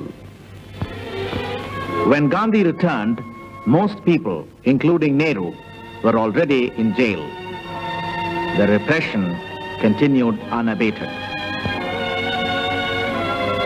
With increasing political pressure and pressure from every section of India, including the nascent power of the working classes, Britain introduced a new Government of India Act in 1935, by which Indian participation in government increased substantially. Despite strict political censorship, the message of Gandhi and the Congress permeated all walks of national activity. These are extracts from a feature film produced and directed by K. Subramaniam, titled Chagabhumi, The Land of Sacrifice, which was banned from public exhibition shortly after release.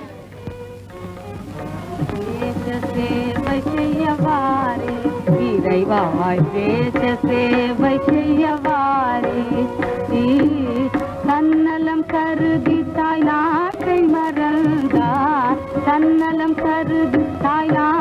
மறந்தா தானில Thor நகை யாரோ இந்த தானில Thor நகை யாரோ தேச சேவை செய்யவாரே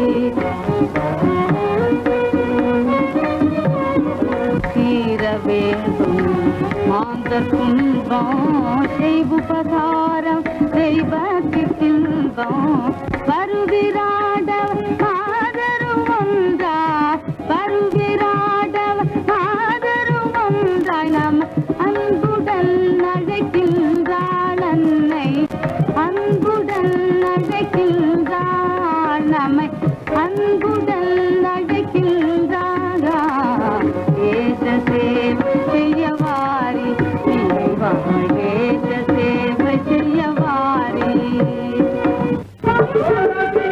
Under the 1935 Act, Indian ministries came to power in the provinces, several of them under Congress control. And then came Munich.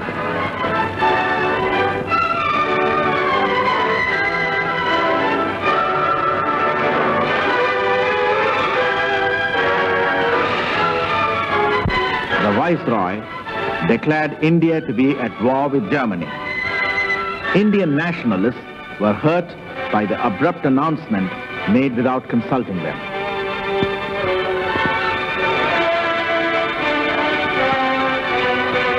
The Congress faced a difficult dilemma. The Congress sympathies were entirely on the side of the British. Gandhi declared with characteristic moral conviction, "We do not seek independence out of Britain's ruin." The Congress demanded Indian freedom as a precondition to Congress cooperation with the war effort. India was willing to fight a war for the cause of democracy. But how could enslaved India fight an imperial war when her own freedom was denied? An ex-president of the Congress and militant nationalist, Subhash Chandra Bose, who strongly differed from Gandhiji's principles of non-violent struggle, escaped from prison, made a daring journey to Germany and then to Japan, and recruited the Indian prisoners of war in the Far East to form his Indian National Army. He hoped to conquer India with Japanese cooperation. The Congress was waiting for some honorable settlement of India's freedom to cooperate with the British. The British made some assurances about Dominion status after the war and sent a mission led by Sir Stafford Cripps. Some concessions were made by both the sides. But the unbroken record of broken promises by the British created no confidence. Gandhiji launched a campaign of individual civil disobedience. Under this, individuals made anti-war speeches. Some 20,000 people were arrested. With trained leaders in prison, the freedom struggle turned violent in 1942. The government reprisals were even more violent. The Congress was banned.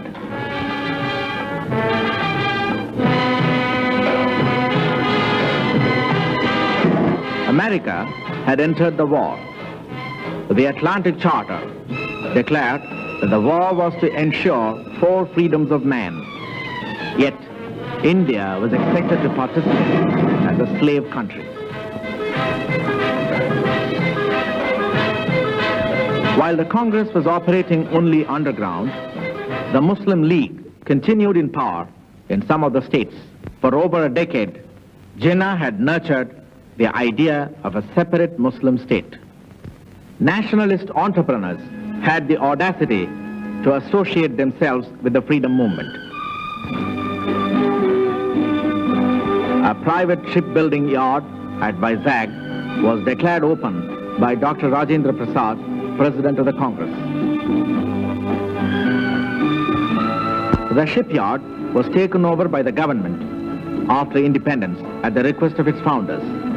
It is a major shipyard in India today.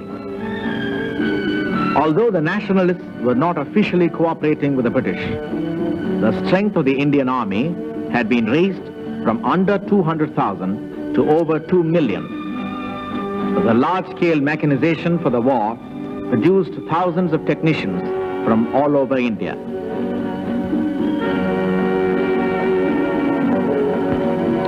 Industry flourished in order to supply for the war effort, but it also produced its scarcities and black marketing. Hoarders made huge unaccounted profits during the period, a legacy which independent India inherited with disastrous commercial consequences. The Japanese advance in Burma, the cutting off of Burmese rice to India, total maldistribution of available rice, a complex set of conditions favored the Bengal black market in particular and deprived rural Bengal of any rice to eat. The price of rice soared high. The provincial government seemed unconcerned.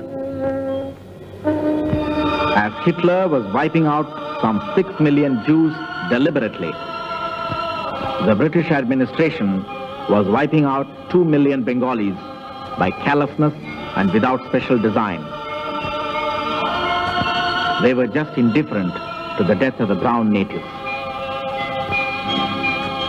The voices of freedom were silenced in Indian prisons, while England was fighting for democracy.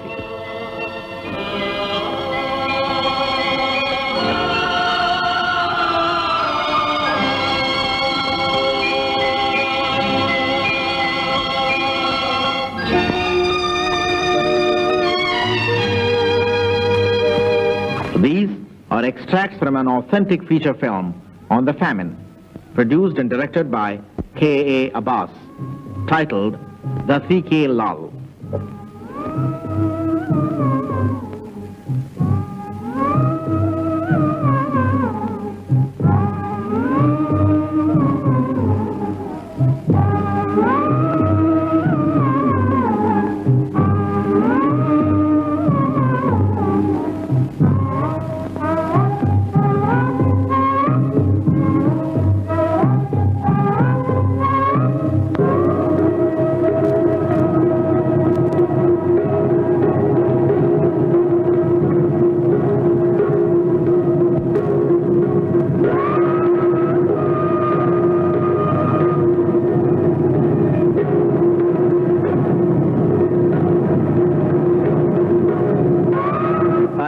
Viceroy, Lord Wavell, arrived. He took personal initiatives to distribute food and avoid further starvation in Bengal. He averted the British getting a genocide record superior to that of Hitler.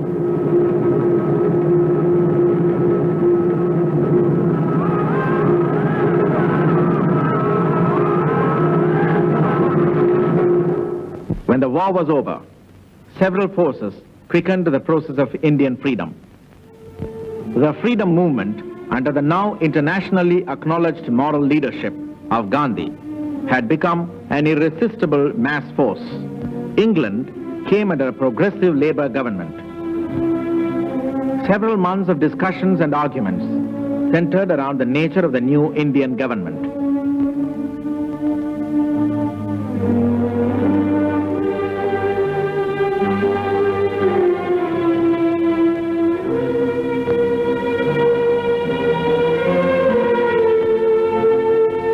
Partition was felt to be the inevitable price of freedom.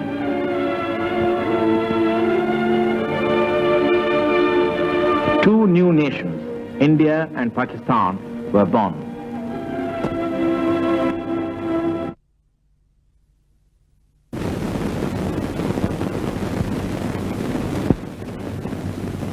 On the 14th of August 1947, midnight at 0 hour on the 15th, India's destiny was placed in her own hands.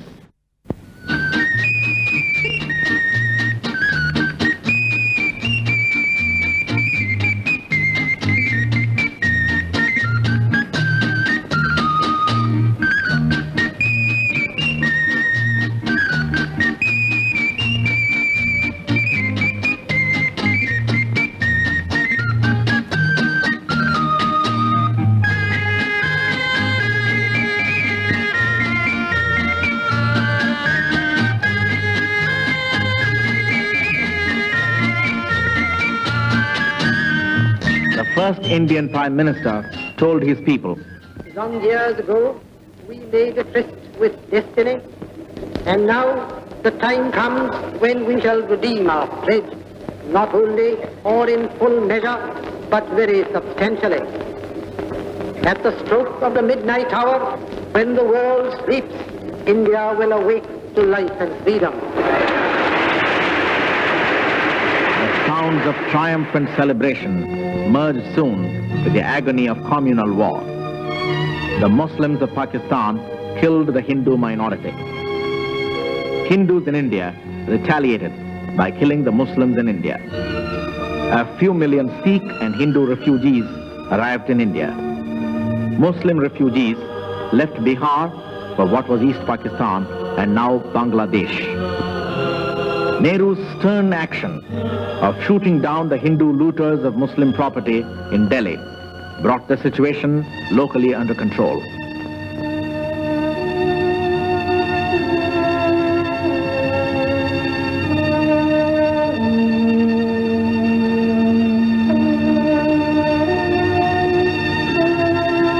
The Mahatma walked along the troubled districts of Bengal and appealed for peace and calm. His magic presence worked.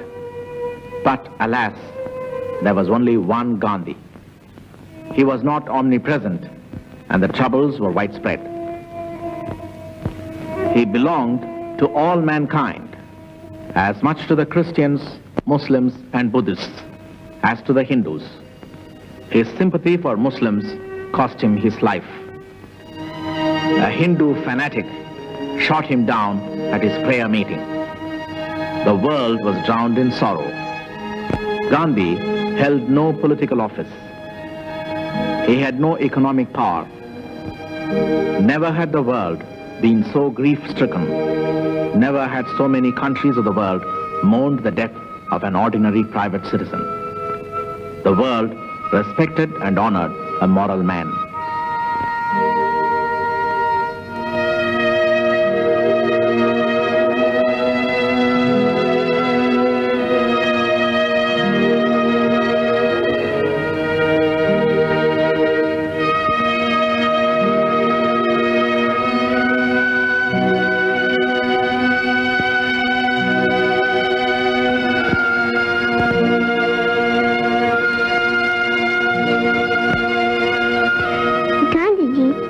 father of the nation. He got us our freedom. He was a very good man.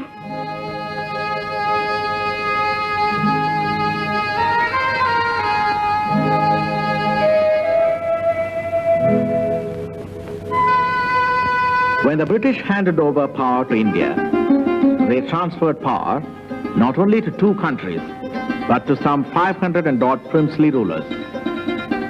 There were some progressive rulers like the Maharaja of Mysore, while most others were despotic. Largely through the miraculous diplomatic efforts of Sardar Vallabhbhai Patel, the princely states of India merged with the Indian Union. Even several years after Indian freedom, there were isolated pockets such as Nagaland with a tribal culture of its own, which did not identify itself with the Indian Union. But their spontaneous integration with the national life is now complete.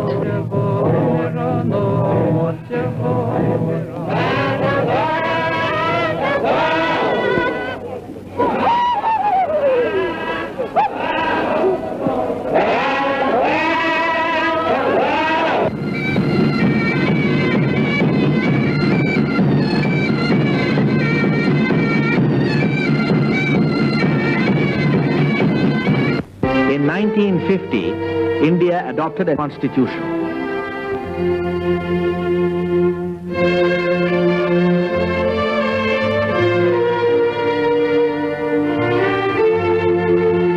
In 1952, within 5 years after achieving freedom, India conducted the largest democratic elections in human history till then.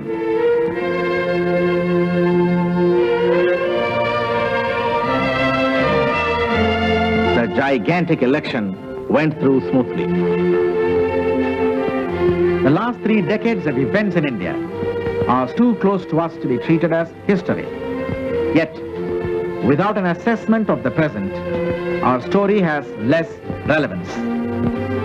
More so because we are dealing with the impact of history on us today. With these limitations on perspective, let us examine the problems and prospects of India dealing only with the domestic situation.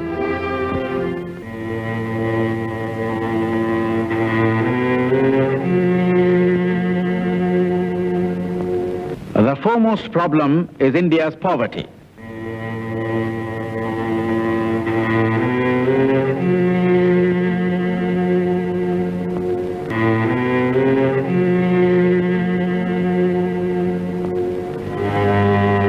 The average Indian is poorer than you suspect. 40% of India's 560 million people live below the line of poverty.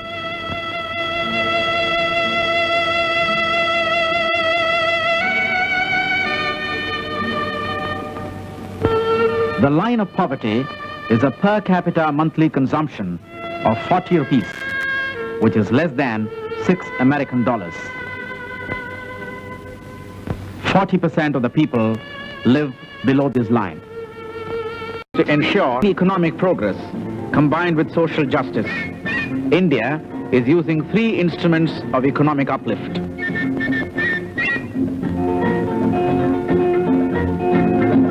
Each one of them is an experiment of epic proportions.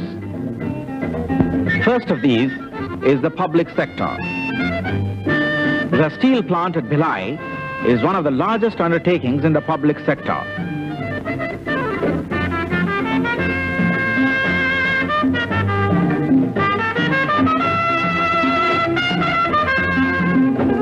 ₹50,000 million have been invested in about 110 gigantic industries. These constitute the infrastructure required to promote smaller industries in the public and private enterprises.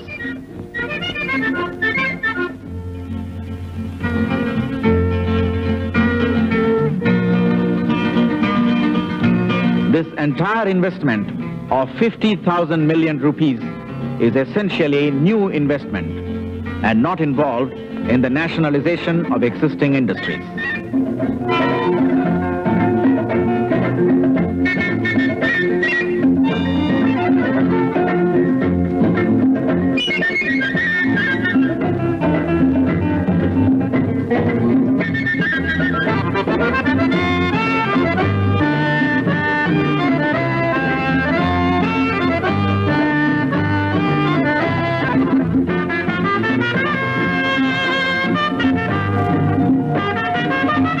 At the Bharat Heavy Electricals, a nuclear turbine is getting ready and tested. It is for installation at one of the nuclear power plants of the country.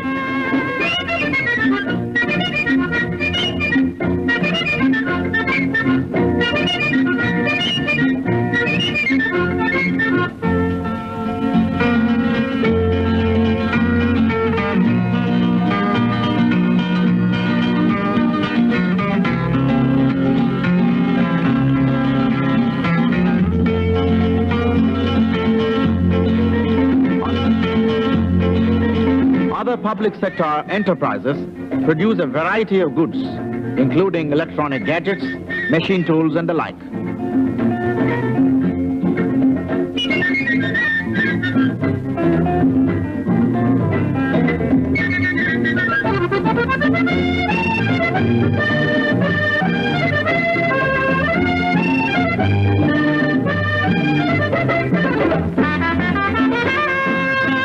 The public sector represents only 20% of the investment in Indian economy. There are many private sector industries of different sizes and capacities, producing a fantastic range of goods.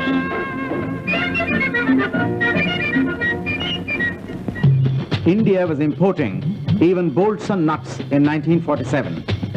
The public and private sectors put together have created a new industrial India.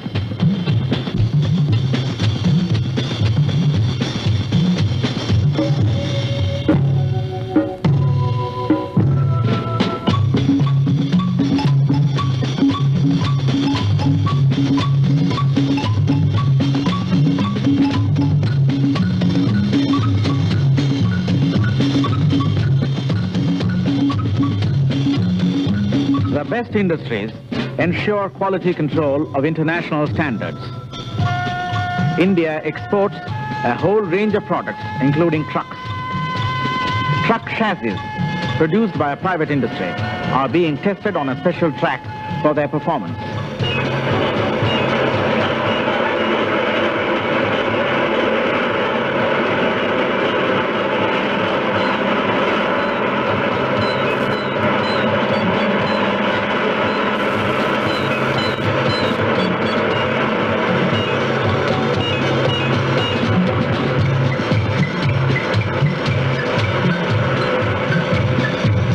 Large investment has also been made on transport and communication.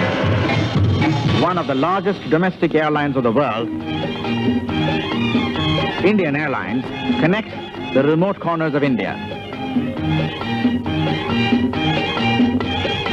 The Indian Airlines Pilots Training Center is an example of the kind of systematic vocational training given by various employers in the country. The pilots are trained here with the use of aircraft simulators.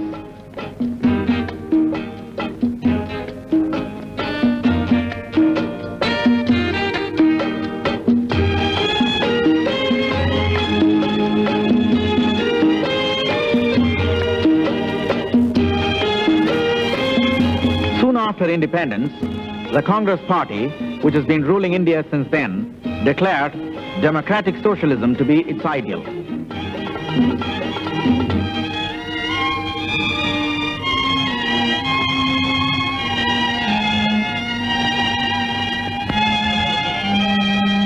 India thinks of socialism as the control of capital in the national interest and not as the imposition of authority on private enterprise.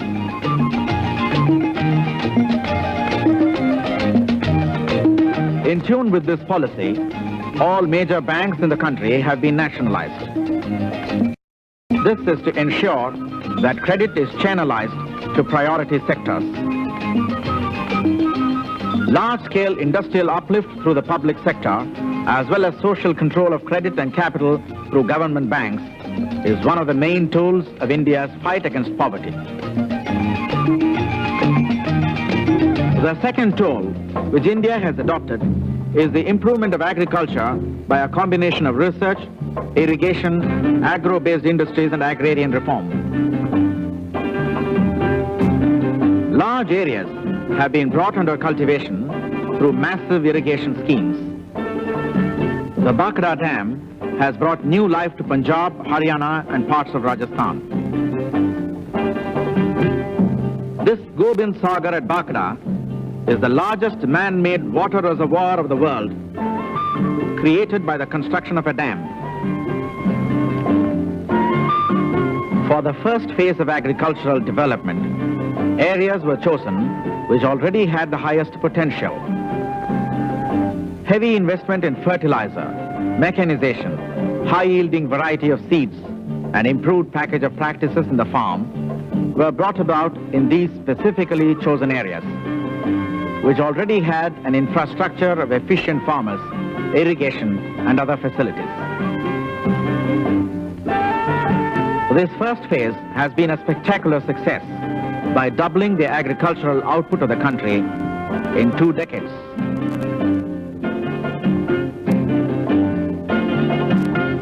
Before describing the second phase of agricultural development, we should examine why 40% of India's population still remains despicably poor, in spite of the strides made by industry and agriculture. When priority is given to increasing agricultural production in the most productive areas, only a minority of the farmers are benefited. Just 28% of India's land is irrigated.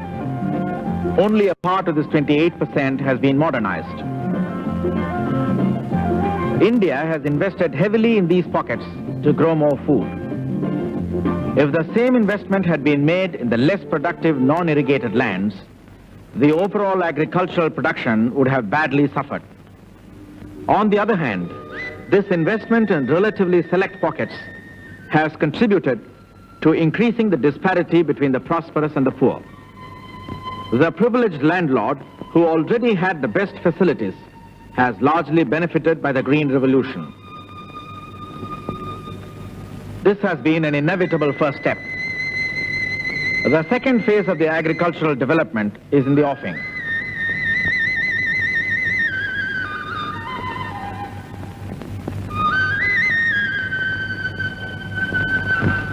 This has been made possible by extensive research in the technique of dry farming, where the peasant has been dependent on rain for centuries. Research stations in different parts of the country are developing new scientific methods of dry farming suitable to Indian conditions.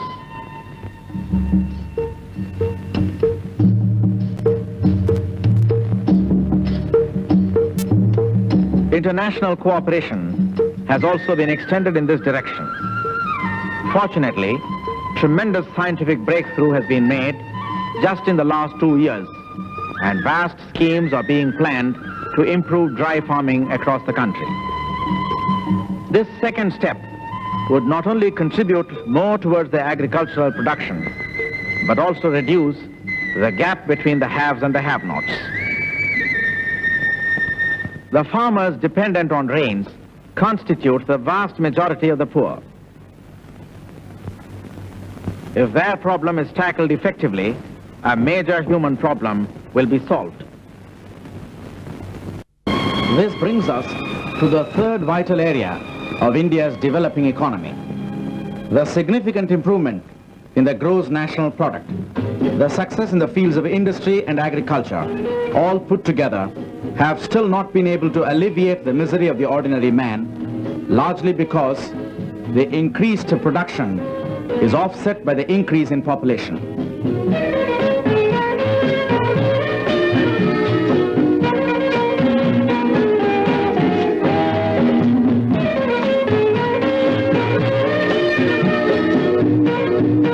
India is implementing the largest birth control program in human history. The result is that, even at the present rate, the birth rate in India is lower than that in England or in most parts of Western Europe.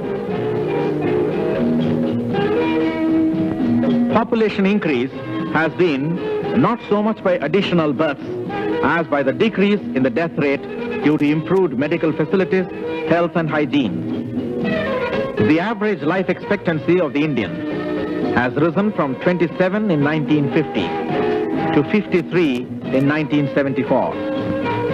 This is the irony of social welfare measures which backfire on the population.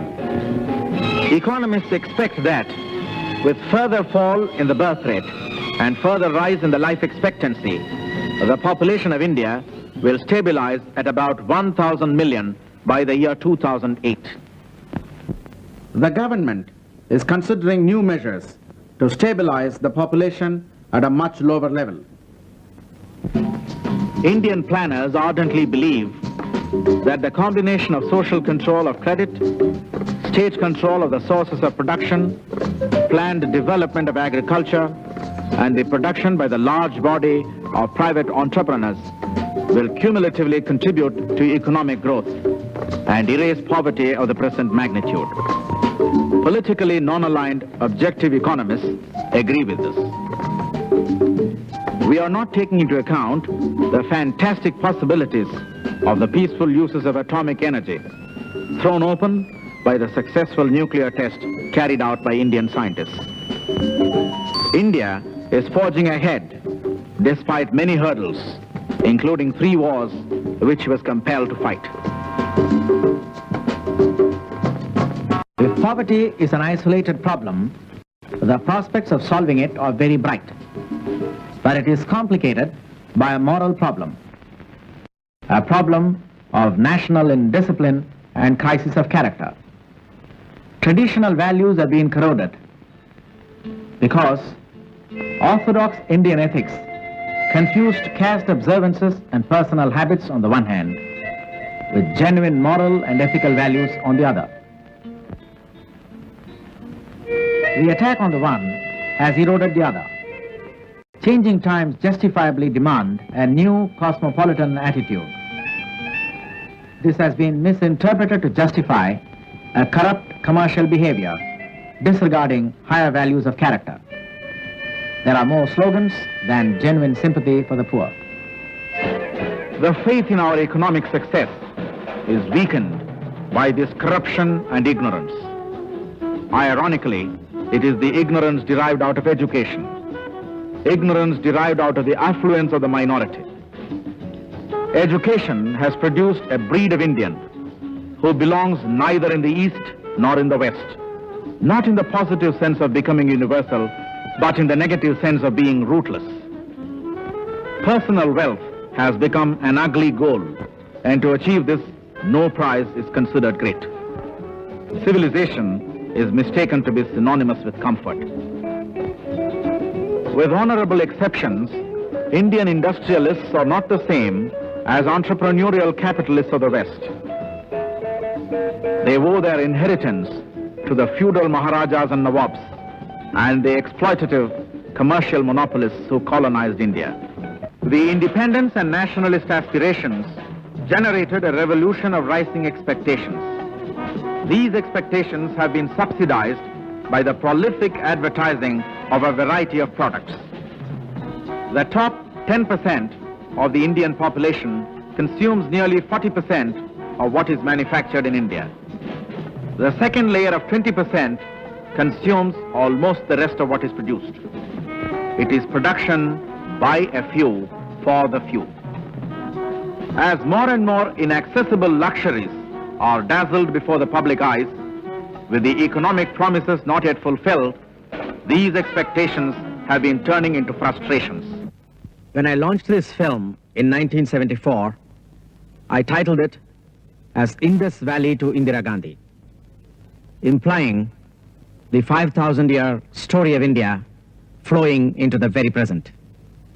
We completed and released this film in 1976. And now, in 1984, suddenly, my title has got itself frozen into the past tense, compelling me to revise these last couple of minutes. In my original conclusion, I had said, I hesitate to shower my praise on Mrs. Indira Gandhi for her stupendous contribution to a new era in India. I realize that rudely my title has receded into yesterday, even as she has been crucified by bullets of bigotry. In the 16 years that she guided India's destiny, She abolished starvation by presiding over the Green Revolution. When she came to power, we were still deeply dependent for food upon imported wheat under foreign aid. When she fell down in her garden a few days ago, we had the largest quantum of food grains stored in our godowns at any time in history, exceeding the target of mere self-sufficiency. When she took the reins, our foreign exchange reserve was below zero. When she fell victim last week, India had a foreign exchange reserve of 25,000 million rupees. Her years of power saw giants of industrialized societies suffer the blow of an oil crisis, international pressures of inflation, and global unemployment. Yet, in the Indira era, India achieved a higher growth rate on our path to prosperity. Her personal ego had indeed merged with the national identity. With indomitable will, fearless and selfless spirit, devout dedication to human uplift, Indira Gandhi, in short, has restored for us the national self-esteem of an ancient cultured people as we emerge with a modern nationhood. History has vindicated my title for this film. For whether you are her admirer or detractor, you can no longer debate the fact that we have been witness to an unquestionably great era, the era of Indira Gandhi.